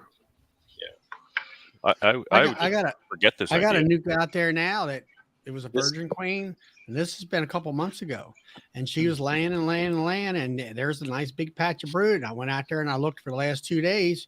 She's not in there, and there ain't a bit of eggs, larvae, or nothing in there except for cat brood. Yeah, I had two That nukes nuke is toast. It's done. Yeah, I had two nukes in the other yard that was in the woods. I had 20 colonies and then two nukes over there. I lost one, possibly to hive beetles because it was it's pretty small anyway. And then the other one just absconded, which is really odd, with a new queen. I don't know why they would abscond with a new queen. And then I had two others that they're just, I don't know what happened with them. But anyway, it's that time of year. So I'm down to 18 in the woods. This time of year, you can't bank on the queen getting mated properly, so it's not even worth the trouble. It's All over. you're just wasting equipment. That equipment might turn into wax moth damage before you know it. So, I found a wax moth today or yesterday when I was going through there, and one of my largest hives inside the hive. I didn't think that ever happened.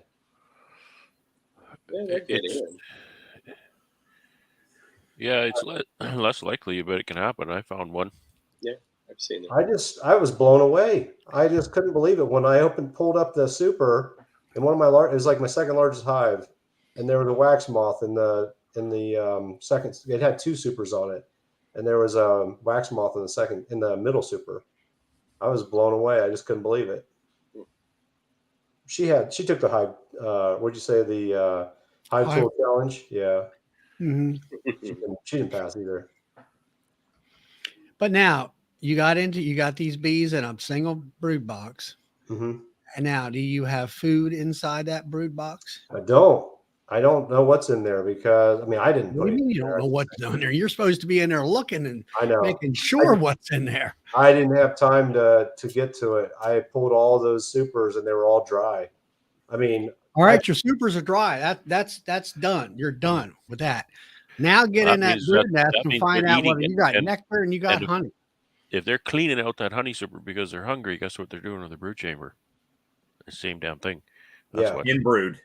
You need feeders on there, and you need to get feeding. That's what I was actually kind of worried is maybe I've starved them a bit since I pulled those supers last time, and that's why their numbers are half what they were.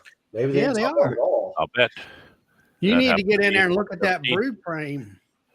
And when they run out of that, then they start eating the brood. Yep. Absolutely. But is the larvae wet, swimming in nice jelly and all, and nice and bright and white? I didn't go into. Or is it dry as a bone and barely a little bit of speck of jelly in there? Yeah. If you see that, you need to be feeding. I had 40 hives to go to pull all the supers and do some knockdowns and then combine a couple that had some issues. But you can always tell when something has an issue because you see a bunch of extra pollen. That's what I see a bunch of extra pollen in frames, and I know right then usually that something's not right. That's right, isn't it? You pull that center frame and it's full of pollen. It's done. Yeah. There's nothing going on Water. Yeah. in there. And so like I said, I didn't check I needed to go back and do that, and I just haven't had time, but I might get out there tomorrow and just go around and start just pulling middle frames and just take a quick look. Worst case scenario, do like I did, just put a tote out there with some. Oh, I'm definitely feeding tomorrow. I've already got that planned. I ain't much on that open feed. I mean, I've open fed, but my question is, all right, like with me, I had my flow, I guess you call it spring flow or whatever. I harvested that. And then July and August here is the dearth, but there was some type of flow that came along. And then now when you talk about single brood chamber, I single brood chamber through the honey season. And then I'm doing mediums. So then I have 2 mediums as single brood, which equals my deep. And then after that, come July or come the end of June, 1st July, I'm putting that 3rd brood box back on. Now that top box is going to be where they're going to store their food.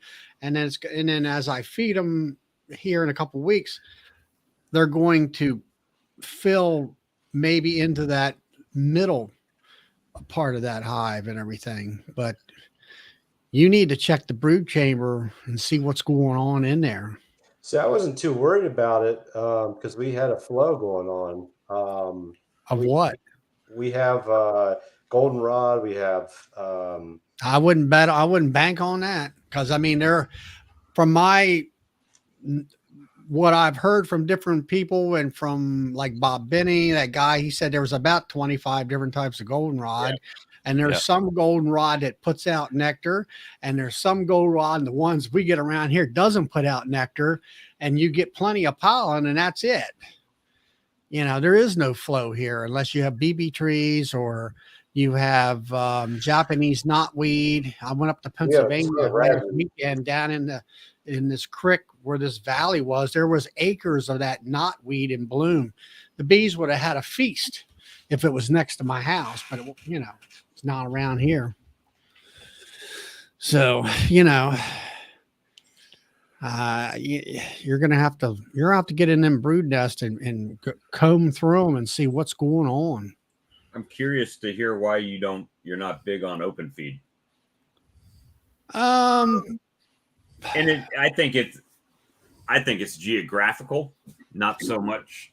I have open fed with 5-gallon buckets and stuff like that. You feed everybody else too, other than your bees. The problem I have with open feed, Charlie, if you put a sign out saying, you know, Sawmill Charlie's bees, that will solve your problem. Yeah, right. My problem in my area is I don't have any other that I know of, any other hives within 2 miles of my hives where my hives are right now, maybe 1.5 miles. But the thing is with open feeding, I find is the yellow jackets and the hornets are just you're feeding all them guys too. Awful. Yeah. I mean, this year I haven't noticed yellow jackets or bald-faced hornets at mine. I have noticed some like carpenter bee action. Mine actually get forced. I mean, the bees, the honeybees, actually after a point, they stop going to the feeder because there's so many yellow jackets and hornets. They just back off. Really, I've never had that. Usually the honeybees is pretty dominant, you know, over those. I had a pile of sugar out here. A guy gave me I think it must have been raw sugar because I cooked it up and it turned it brown in the pot. And I'm like, I ain't feeding this to my bees. And then that year I had my brother, it was in a tote bag on a pallet. And he stuck it out behind the barn about where that red truck is right there. I didn't know it. And man, I said, boy, they're drawing all this comb out, you know, in July and August. I'll walk around the side there. And of course, it's raining ever so often, you know, nice and slushy. And no wonder they had about 500 to 1,000 pounds of sugar sitting out in the open there. They were just chomping down on it too. Come by this time, it was gone. You know, but my question to you, Bob, is you're having all these swarms. And I'm like, why?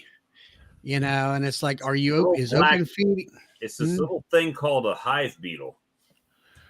If you haven't been introduced to them, come on down. I know. What I hive beetles understand really that, look but like. I Give don't him a know. box of hive beetles and let him Yeah. figure it out. Are they swarming or abscond? Obviously, they're absconding because of that. You know, Bob, when I pulled my honey supers, I told you I'd only seen two. This was 3 weeks ago. I only seen two hive beetles, and out of 80 supers, when I went back in to pull those boxes, I found hive beetles, not a lot, but I found hive beetles almost in every hive, and just in 3 weeks, I went No, from they weren't. being You didn't done. have enough bees for to protect the comb and stuff. Well, it doesn't And matter. I've had boxes packed out, and the bees can't do shit to the beetle. That's the problem. If they could regulate the beetles themselves. I have seen them to where the end bar and the frame in the box, that little gap, that they'll corral them in between the end of the frame on the frame rest, right in that little spot. And you can take your hive tool down on that end and just and crush a bunch of them at one time. But it's just more than they can control. Well, then I'd buy them $50 bottom boards or making them or something. Buy one or two of them and test them and see whether they work. Well, the I know thing is, whether they work for you. I saw a comment from Brian C. that is that you're getting free mites, but my colonies are right next to each other. I mean, I'm sure they're intermingling on everything, right? Whether it's flowers or pollen feeder or anything, they're intermingling. And then so I know that maybe it's not the most popular way to do it, but I cannot if I put a big colony, if I put a feeder on it and I put a feeder on a small colony, and the small colony does not finish its feed before my big colony, the big colony's coming to get it. Mm-hmm. And it just takes it. So with the open feed, they're not getting as much. The small colonies aren't getting as much, but they don't need as much. They're smaller colonies, right? So I just, for what I'm doing right now, and as it gets cooler and they start to stay home a little bit more, then it's a different situation. But right now, with nothing out there, I mean, if you guys didn't see the video today, I mean, they just demolished the feeder. It's not even. And that was 5-1, wasn't it? Or I took 25 pounds of sugar and 15 gallons of water. It's like 120 pounds of water and 25 pounds of sugar. And so it's 1/5 to 1. Or so 1 to 5. 0.2 to 1, whatever you want to call it. And they kill it. I mean, it's not enough for, I mean, are they going to store it away? Probably not, No, it's hand to mouth, I bet. But it's something for them to feed on until we get something else for them to feed on, or I go to get syrup and I can do something like that. I've been lucky. I still, I don't need to feed right now. Knock on wood. Bob, did you say that they are not selling the feed anymore, or you said it? Well, someone else told me that that's what they told them, that they may have to stop. So I've called Cleveland 3 or 4 times and they won't return my call. They put me in the voicemail for the gentleman that's in charge of it, and he won't call me back. And Mark buys it from at Sourwood's, Sourwood branch. Sourwoods. He's got a long bee name. Sourwoods branch honey. I think he buys it by the whole tote for $550 over there. So, but I think sometimes he gets HFC. I guess feeding them to keep them alive is yeah. Now, Rob, you said you other guys had other bees close by. What are they doing? For what? Sorry. Well, have you went to them and asked them about, how are you feeding and what are you feeding? Where are you getting your feed from? No. So the biggest guy around me for the most part has 12 hives, and they are just hobbyists, and they just happen to have 12 hives. Like they're they're just recently moved here from New York, and Well, they that ain't gonna tell you anything then. no, but I mean they don't know a lot about the bees. Like it's just a hobby, and from what I talked to them, it didn't seem like they were very knowledgeable. It's just it's a hobby, and they threw some hives out there, and they're harvesting honey. It doesn't sound like I can get much from them information wise. Now there is a guy that has over by that farm I was telling you about that has 40 acres. He has about 40 hives. I don't know if they're all there at his house or where they're at, but I need to talk to him. I've got his number. I just haven't. He would be the guy that you would want to talk to about, food sources and, management in your area and all that stuff. Yeah, I mean, I'm still doing it the same way I've been doing it for the past 5 years. Like I said, I've always slammed them down to one single at the end of the season. But this year, I was going to try to leave a medium on top, just because I'd heard, and I'm not sure who it was, but somebody said that. Yeah, I mean that's a deep and a medium is a combination. A deep is or two deeps. It depends on hive or bee population and things like that. Somebody had said that you can. It was Bob Benny. Bob Benny said that you can take more bees through the into the spring if you take a deep and a medium together. That was, he said if you try to build nukes and stuff, that's a good setup. But I don't know. I mean, of course, he doesn't have the winters we have, right? So what have you been doing in the past about feeding? So I always take a deep, and then I take a medium super or a deep, either way, and I convert that and put it on the top, and I put in the inside of the rim of where the frame sets, the shoulder. I put in a piece of 1/4-inch ply, and I cut a hole in the center of that. And then on top of that, I do mountain camp, and then I put fondant in there. And I find the sugar, they don't. If you just put sugar in there, they may or may not even touch it. No, they're going to throw it out the front door because it isn't acidotic. Yeah. So, maybe that's what they're doing. But some of them, it seems like they're eating it. But I do it to keep them entertained more than anything. I just take a 4-pound bag and sprinkle. So you don't do any liquid feeding at all? Oh yeah, up until I thought you meant over winter. Up and through October, yeah, I feed them heavy. I'll feed them with a bucket or top high feeder or what? No, I use jars. I use the large. I think they're 1/2-gallon mason jars. So I'll put those on 1-to-1 through September, and then as soon as we start what? And then towards the end of September. Sorry for the background noise, guys. The end of September, I go to 2-to-1. Turn it on, Brad. You got to unmute yourself. Sorry. My opinion is 2-to-1 right off the hop. Yeah. Get her in there. You want that, like Charlie was saying, you watch that brood test, see what they got in there, see if they've got any. Like right now, I'd normally be feeding hard, but I'm looking in these hives and they've got nectar still in these hives. So I don't want to plug them out. Last year, that kind of comes to an end. It's 2-to-1, man. It's hit it hard. Yeah, last year I did that though, and I had 6 swarm out of 30. Out of 36, I had 6 swarm in September because I was feeding 2-to-1, and they plugged out, and so they decided to swarm.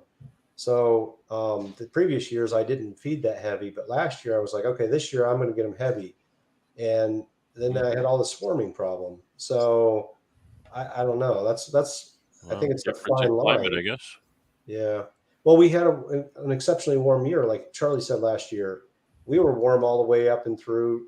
Just Christmas Day was our first snow, and so You're really not the same climate zone as I am. Sure. I mean, that's what I'm more like Charlie. And Charlie and I have this share the same. Yeah, we got the same amount. I mean, the best I can remember, October, November, December,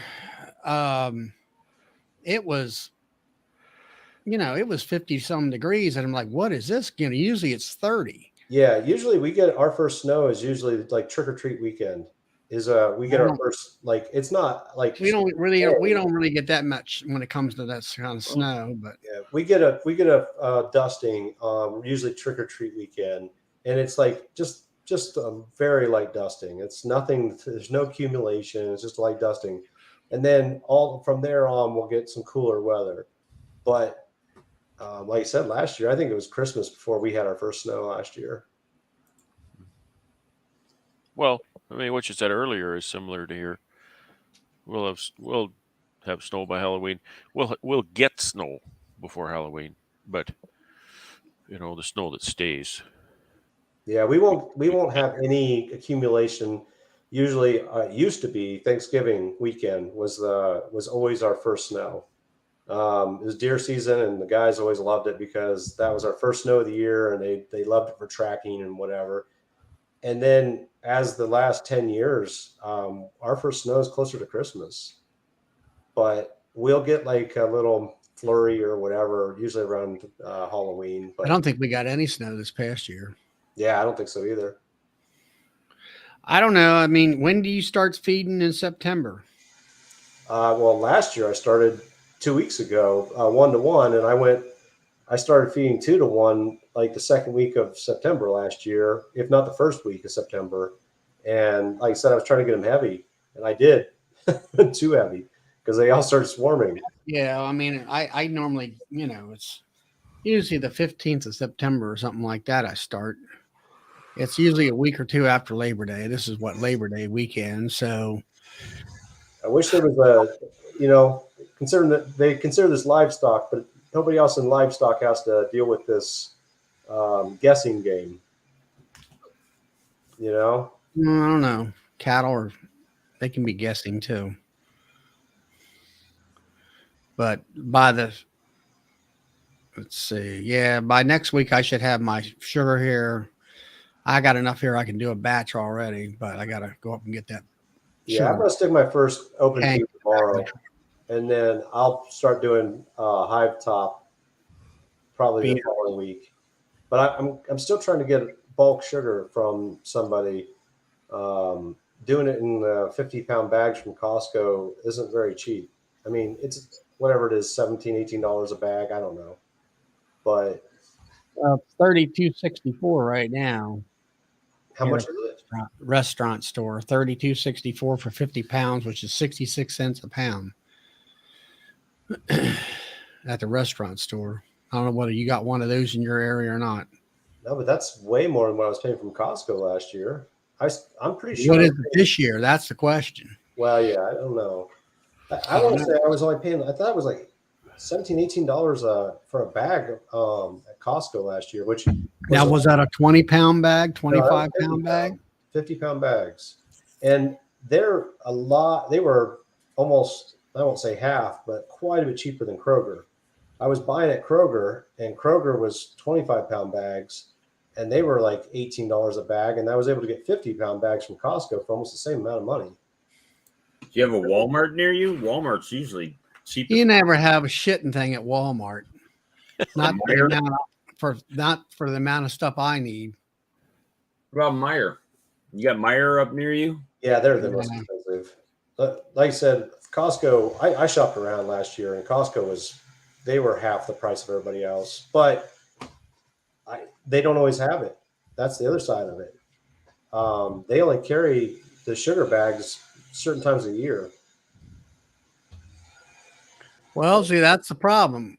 I went there one time at Walmart, and it was like, well, we got 10-pound bags. I wanted 300 pounds. I don't want no, X amount of, 10-pound bags of sugar that way.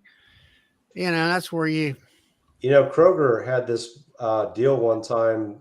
We don't have that either. Before they did like it was like $1 a bag for the 4-pounders. And I mean, it was so much cheaper to buy the 4-pounders, but try opening up, like you said, 100 bags of 4-pounders. It's not very convenient. Myers got Pioneer Sugar 25-pound for $19.99. So that's still expensive. Pioneer's the same brand that that Costco carries. Pretty sure. Well, like I said, though, the thing with Costco is you never know what they're going to have. They only get limited supplies, and then when that's gone, it's gone, and they don't reorder it. They only have it in certain times of year when they can seem to get a. No, see, that doesn't work for me. No, like I said, last year they had it. The year before they didn't. So that's why I go to the restaurant store and I already know they got 750 some 50-pound bags in stock, ready to roll. I looked on Craigslist last year, and somebody was selling 50-pound bags on Craigslist that had honey mixed in with it. I'd never heard of that. But there's a name for it, but it's I don't know what the percentage is, but it's got honey crystals in it. I wouldn't do that. Yeah, I just thought it was surprising. I never heard of that. I think Richard's up there near you. I think he said he was in Ohio as well. This Richard Briner.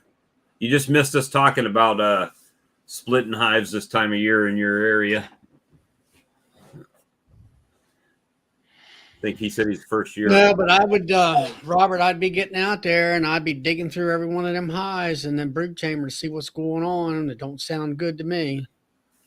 And another thing is the way you feed. Are you saying you're putting just half-gallon jars? Is that how you get it inside the hives? Or taking it that way? Yeah, that's what I'll do when I start feeding direct. I'll feed with hive top jars. That's the only feeding system I've ever used, is the jars. Other than the open feeding. I don't know whether that's going to be all that great, because to me, when you do it, like if it's a quart jar, it doesn't matter. It all has a lid and it all has a bunch of holes in there, and you can only get 200 or 300 bees on that lid. And whereas I do top high feeders, and there's drawbacks about having dead bees in there and all that stuff. And, but I can have 1,000 bees sucking it down in there quick.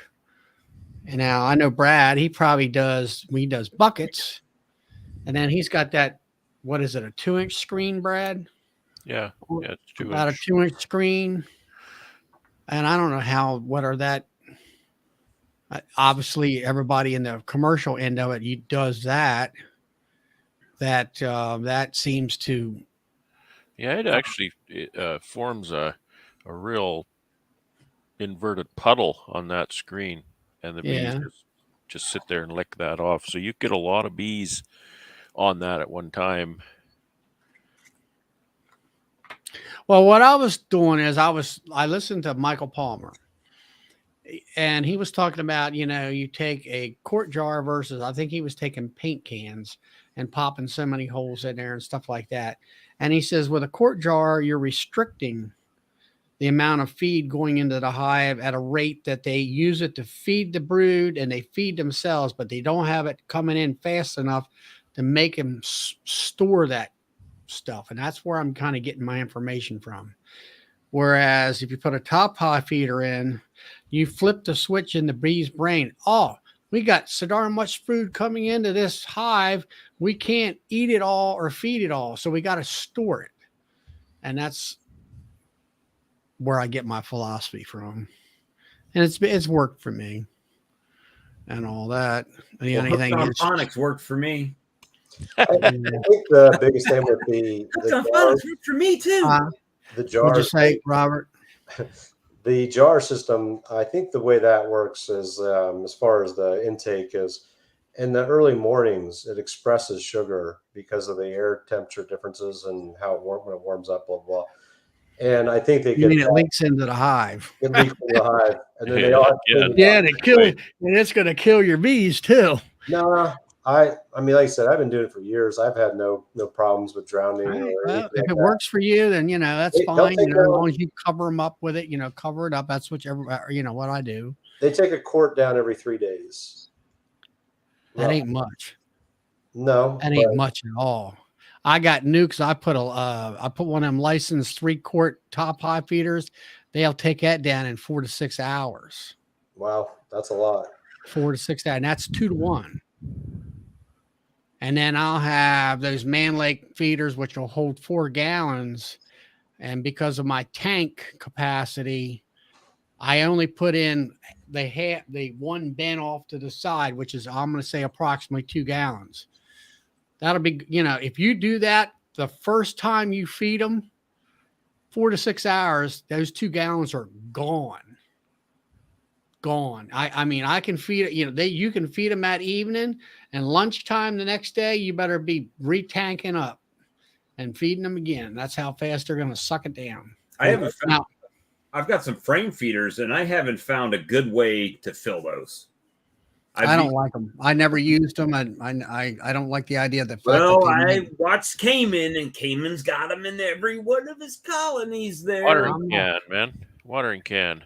Yeah, I've been looking at him, but he uses like he can't find that good water can anymore. Because I looked at one yesterday at Tractor Supply, but the handle is so close to the fill knob, unless you're filling it out of a hose, it's gets difficult to.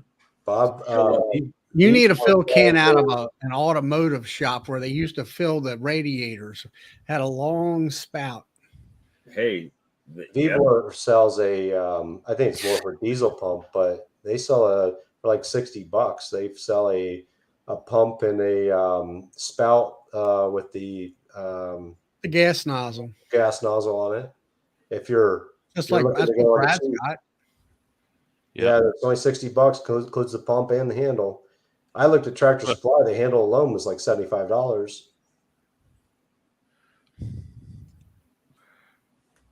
I'll have to look that up. I don't know. I'd stay away from Tractor Supply too.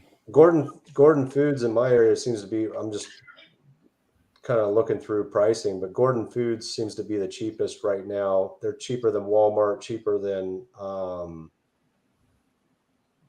the Kroger's, and yeah. But can you go there and get a pallet load, just like Brad talked about? Gordon Foods, yeah, they're last weekend. He wants to go there with his 20-foot trailer, and he wants 3 lifts of sugar water. We ain't got time to go back there and shop every week. Right, Gordon Foods is a for restaurant supply. Restaurant supply. Okay. There's also another restaurant supply that I'm finding that I just don't know where they're at. You say they're called Gordon Food? GFS, yeah, Gordon Foods, GFS. What? GFS? Yeah, but they're Gordon Foods is their actual name. But there's another company on here that's $30 for a 50-pound bag. But like I said, I know last year I bought it at Costco and it was considerably less than both those. I want to say it was like $18 or $19 for 50 pounds. It was crazy cheap compared to the others. But I keep searching Costco and it's not even coming up anymore. So they must have just got in some pallets or truckloads that they clearanced out or something. Because I'm not finding it. I found Gordon Food. Now I got to find out where Now it's for restaurants. Can you even order from them? Yeah, anybody goes in there. It's just. Oh yeah, they got stores down in Florida. I know they had some down there. Oh yeah, here in Central Ohio, they're in every major town. They're everywhere. But you can just go in there, and I've been in there. I've talked to them. If you want 3 pallets, you just tell the manager, and they'll have 3 pallets there next week, or whatever. That's not a problem. They're literally, like you said, they're a restaurant supply, and so they'll order whatever the restaurant wants. If they need bulk of this or that, they'll get it in there. I'm wondering if they have a store near me. I don't recall seeing one. Locations.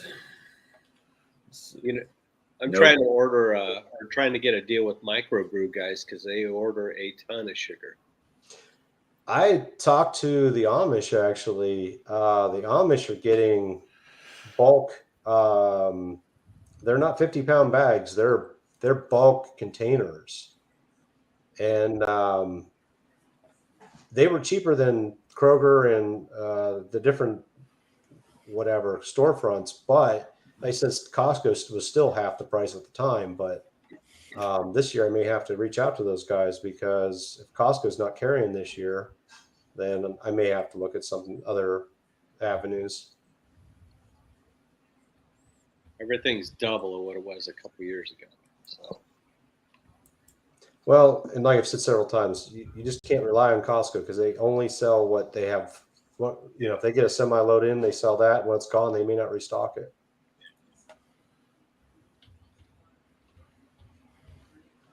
Try talking to the Mexican bakeries. They buy yeah, a truckload.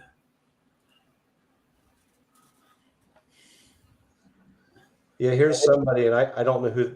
No, it says Costco. Well, it says Costco couple, and it says that $17.99 for a 50-pound bag. Well, Pure cane granulated sugar. And that's what I paid. I know it was like $18 last year when I bought it, but I don't know what the heck Costco couple is. That's probably some kind of scamming thing. I don't know. well, I put Costco in and I put 50-pound bags and I don't find anything. No, that's what I was telling you. I can't find it on there. I've never found it on their website, but I'm looking at a tag right here.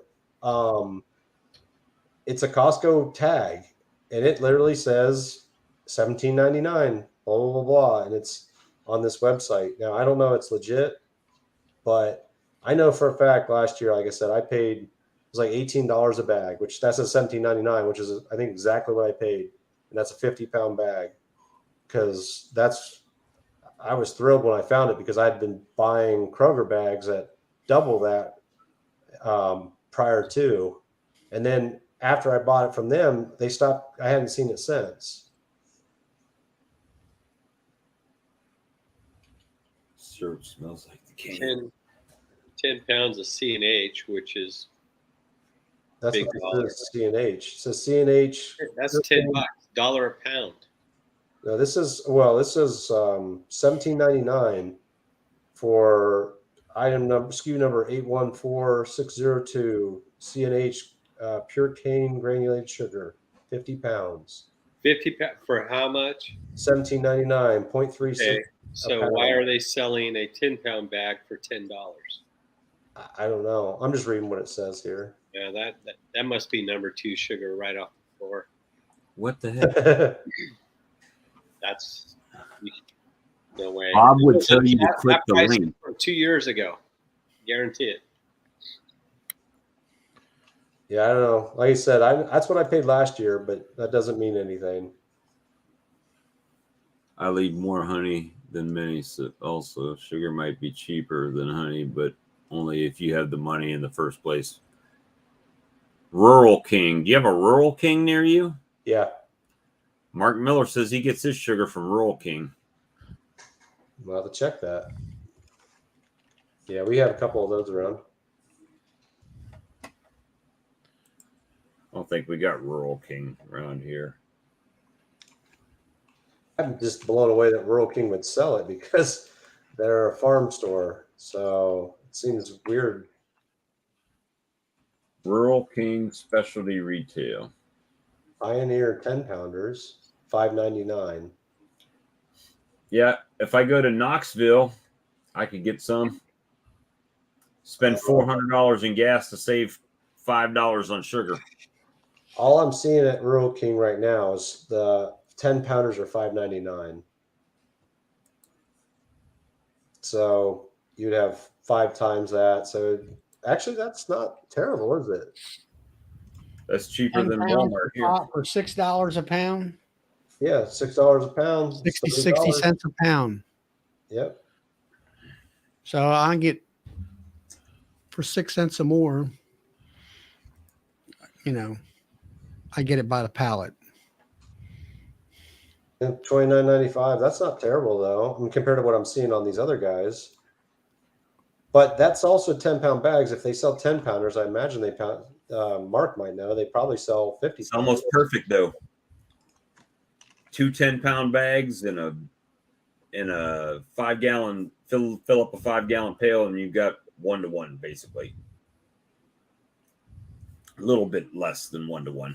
Yeah, but you got 55s now, Bob. You got to go big. Yeah, well, that's why I've been buying buckets, but now it's got to get a tote. So Tote time, baby.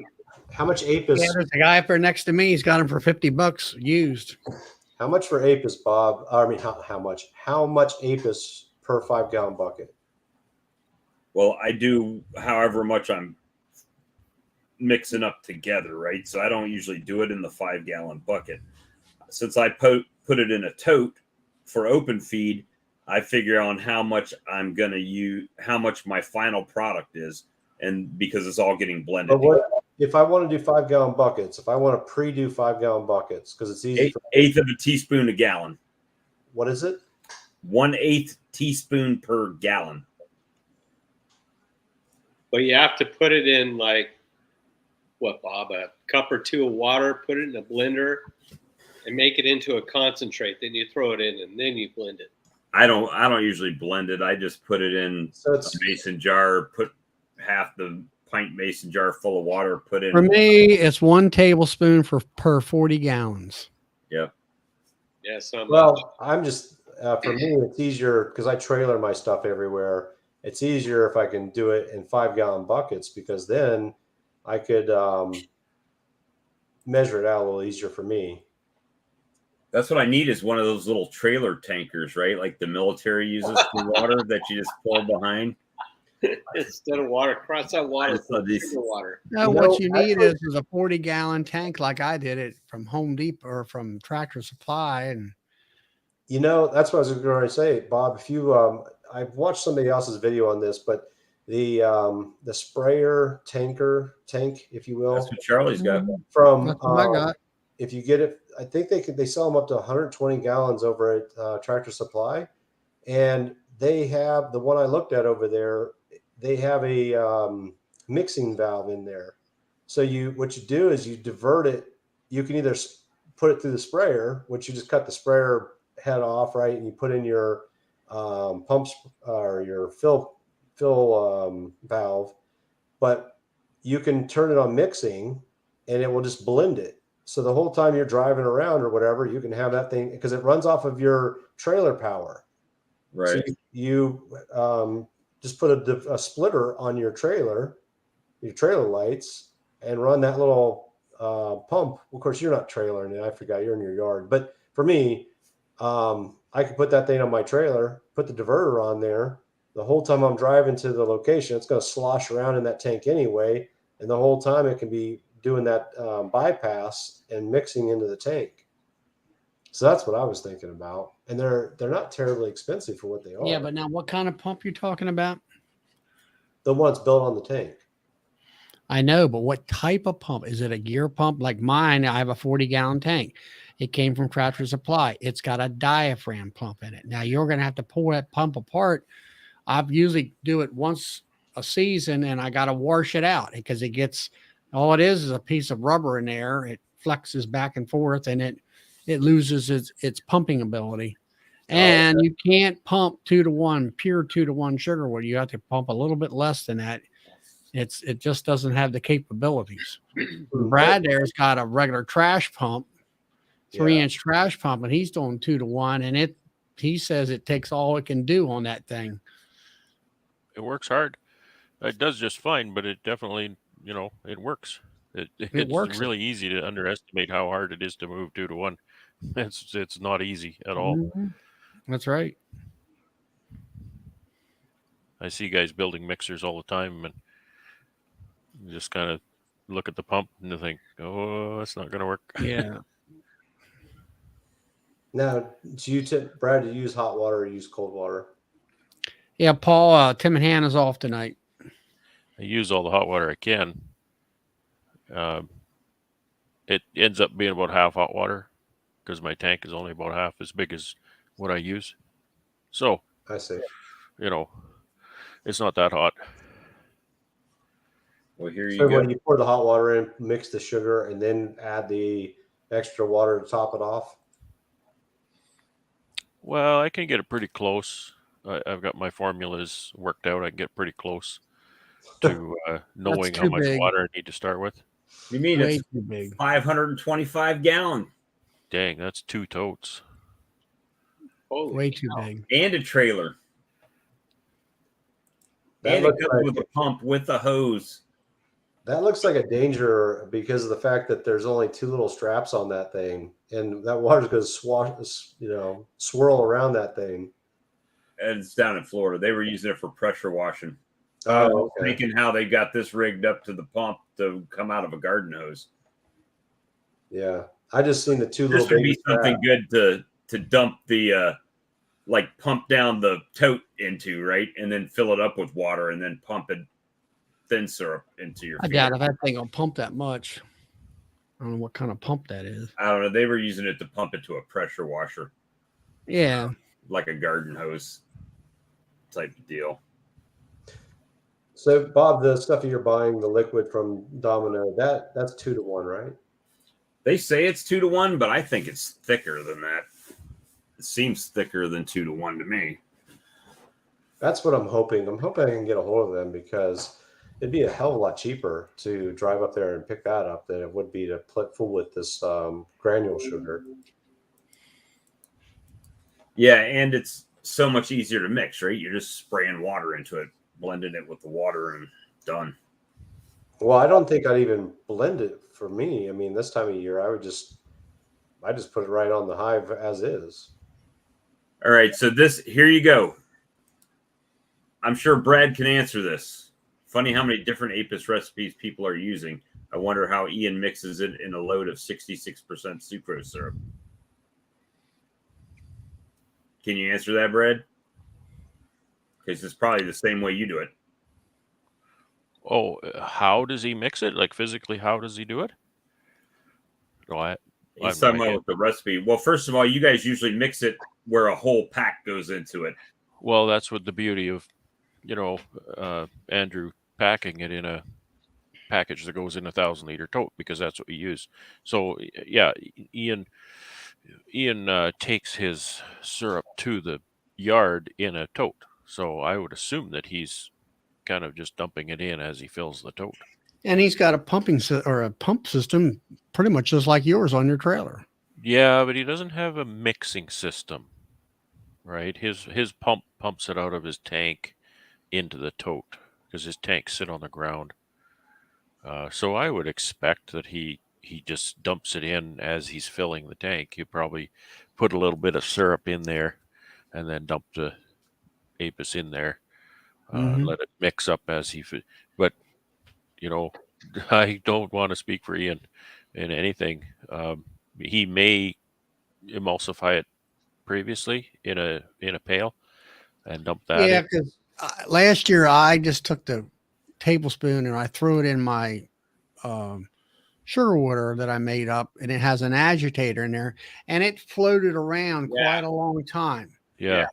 And it finally, I kind of hit at it to get it to go into the liquid itself, and then it finally started mixing. So this year I will take let's say 3/4 of a quart of water, put it in my blender, and throw that tablespoon of stuff in there and blend it in water, and then I'll pour it back in that quart and then go downstairs and just dump it in that I think tank. that's the best idea. I did. It'll be the best blend. It'll go out into it much easier. You guys I dumped it concur in with my this? tank today. Huh? This last tote, I just dumped it in the tank, and I agree. It seemed like maybe it didn't mix as well as it should have. Do you guys concur with this? Sucrose can't get thicker than 2 to 1. You've I never would. had Southern sweet tea, have you? I would. Well, if you're mixing dry Super cool sugar liquid, with right? water, I would agree with that. But you can heat up water, mix the sucrose in it, and then cool it, yeah. right? And it should. Well, a lot of time it'll precipitate though. Fall out of suspension. Yeah. What happened to my hair? Yeah, I've seen that where mother used tea and it would fall out of suspension from somewhat. I would imagine maybe Ian does take that extra hose off the back end of the pump and put it right back into the tote and mix it that way. You know, I mean, that would seem like. Well, I think he dumps it in the. No, maybe not. I Yeah, don't he know. dumps it, but then the pump, he needs to pump it back into the tote so it's straight. Yeah, I don't think he does that. I don't Really? think he does that. No. I don't think he agitates like that. Oh wow! I know when Carrie's filling the buckets, that's all gravity fed. That's all gravity. Yeah. Yeah. Oh, he has a pump down at the base of his tank, right? That's what I And said. he He pumps pumps down it out of there. the tank because the tank sits on the ground. For some reason, I was thinking pump was part of the tote, or Yeah. like yours. Now, Yeah. Brian's saying, think of the equipment and nuke runs he can do, plus carry a tote around. Oh, he's Sure. talking about Bob buying a trailer. Is that what it is? Yeah. Find the trailer with the tank on it. Yeah, well, he's what you're saying is you can go down to Florida, get your nukes, and yeah, or go down to Georgia, South Georgia, and get your nukes. I could go up there and load it up and then pump it all in the 5-gallon buckets and retail it, make a killing. Hey, you can make a California run. I'll buy some from you. I'd have to have a much bigger truck to make it worth it. All right, we got 60,000 gallons for you, Todd. How much do you want today? I'll take 10 gallons, Bob. 10 gallons. Okay, they're only $2,500 a gallon. Let me. Do you take a check? Wes says beet sugar is $20 for 50 pounds. I don't know nothing about beet sugar. Yeah. That's because you didn't listen to Brad talk about it. Brad was talking. I knew he talked about it. What was it Right. about? What about Brad? I listened to it, but I wasn't sure what it. What did you find with that? Is it bad for the bees? No, it's not bad for the bees at all. It's sucrose. It's it's exactly the same for the bees as cane sugar. There's no difference. Yeah, but when it's mixed, the color is different, right? It's not clear, or is it? When I mix my tote, it's never clear. There's always some color to it. But I mean, When it's different. It's a different color than cane, though, right? You know, the places I get my sugar from, I might get beet and I might get cane. I can tell by some code on the bag, but I'm not concerned about it. Oh, okay. Honestly, and I don't know that I've ever noticed. What colors have you noticed that it is? Is beet sugar darker? I don't think I've ever seen beet sugar before. I'm just thinking it might have a red tint. You'd never know. It's the same thing. This is what I'm going to take to Todd. This whole and okay, so now I'll get into what I was saying before. This whole that'll do you. Hey, look, it's even Hey, got that's diesel pump on the side. You can just pump it right out. Bob, If you can buy that much, all you need is a tank at your house, and they'll deliver a tractor and trailer load. Bob, You just have to have fill the that money with for it. Fresca and go north. Go north with I Fresca. guarantee you, someone will buy it up there. I'll fill it full of Kraken, half Kraken, or half Tanqueray and half Tanqueray and Fresca. Fresca. Brad will have a lifetime supply. All right, Brad. So what I was saying is the whole debate and hue and cry about beet sugar, cane sugar, in my opinion, is complete nonsense and waste of breath and waste of time, because the sugar is no different. Your bees love it, okay? And if you want to draw a difference between the two, you better prefer beet sugar. Let that sink in, okay? And that is because the way the sugars are produced in the plant is different. That's right. And you can look this up. Yep. Cane sugar is a C4 sugar. Yep. Beet sugar is a C3 sugar. C3 sugar is nectar. and flowers is C3 sugar. It's the way the plant uses photosynthesis to create the sugars. So if you want to say that they're different, and in my opinion, you better prefer beet sugar because it's a C3 sugar, and so is nectar. However, I'm not saying they're different. They're the same thing. As far as your bees are concerned, as far as feeding your bees, it's sucrose. It's the same thing. And that's what I was saying is that if you want to make a big deal about it, then you better prefer beet sugar for your bees because it's a C3 sugar just like nectar.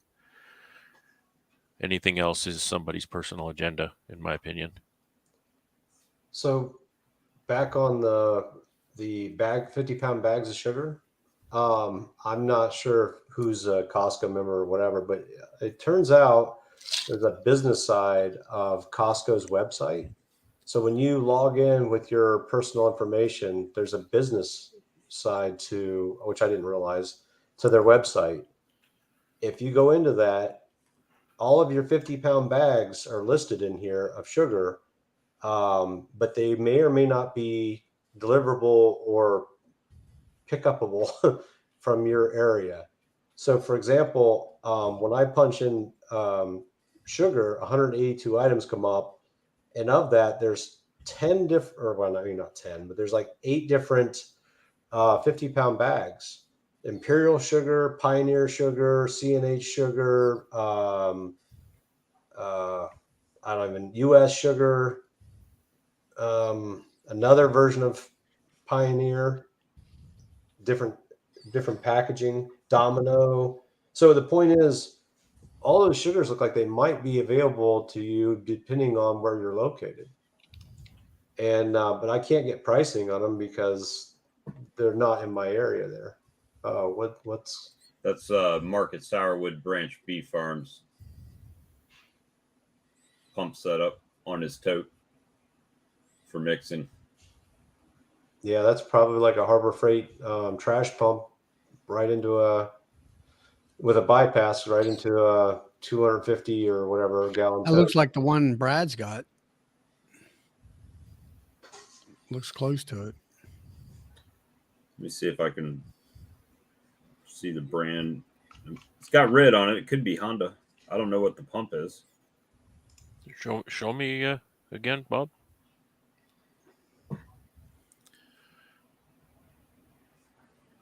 Oh, it's really hard to see. Let me see if I can make me bigger. All right, maybe this. Is that better? Yeah.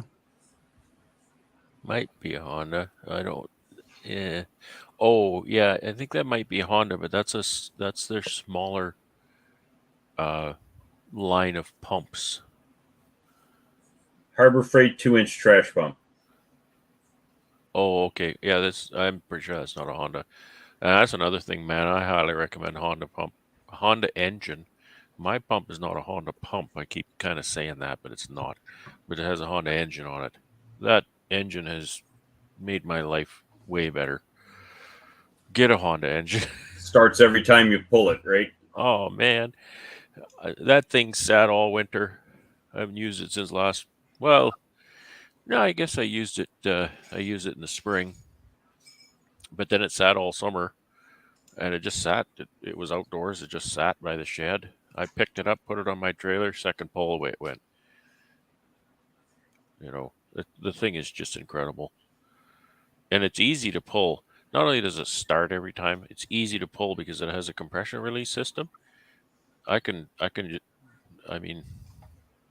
I don't know how I demonstrate it, but you know, you don't have to get your whole body behind it and just really reef on the thing. You can actually grab it and you could pull it sideways and start it because it's so easy to pull. Yeah. Well worth the money. Let's see. All right. Hale says C3 sugar. I don't understand, Brett. I thought they were all C6 sugars, just different OH group configurations. What's an OH? IO. oxygen and hydrogen. I don't know. Who knows? Don't know. They eat it. If it's cheaper, buy it. The Availability is my problem. Because I went that route of going to Walmart, Wally World. You try to find 25-pound bags and. Oh, if I go through Walmart and they've got some, I just buy it because I know if I came back tomorrow, I did all that too, and then by the time, and I started buying it throughout the summer. The time you get ready to use it, Mr. Mouse has got about half a bag eat up, even though it's inside your house basement and everything else. I'm like, I'm just gonna drive around to every fast food joint and get the little packets. 10 million sugar packets. It's kind of like using peppermints. Just a bunch of them. C6 sugars are fermented by traditional yeast. That also the Googler. That sounds like a Googler response. It is, and I don't know what you're talking about, C6 sugars, but this C3 and C4 difference has to do with the photosynthesis difference. So just Google it and look it up. I mean, I'm not here to argue. I'm here to tell you that cane sugar and beet sugar are the same thing. Well, anyway, as far as your bees are concerned. So stop worrying about it is what I want to tell you. Stop wasting your energy and breath and everyone else's time by debating cane and beet sugar, because there's no difference as far as your bees are concerned. They will eat it. All right, guys. Well, it is 8 after 11, and we still got 54 people watching, but I'm going to go ahead and end the stream. Todd coming back in at the last minute on his cell phone. And we appreciate you guys. And I just took the opportunity, since I had so many texts and messages yesterday, I just figured if I went live, man, there would be super chat, super sticker. I'm like, man, all these people are like jonesing for a video. It must mean something. Anyway, good night, everybody. You too, Todd. All right, guys. We'll talk to y'all later. Good night, and everybody. y'all have a good evening. Take care. Good night.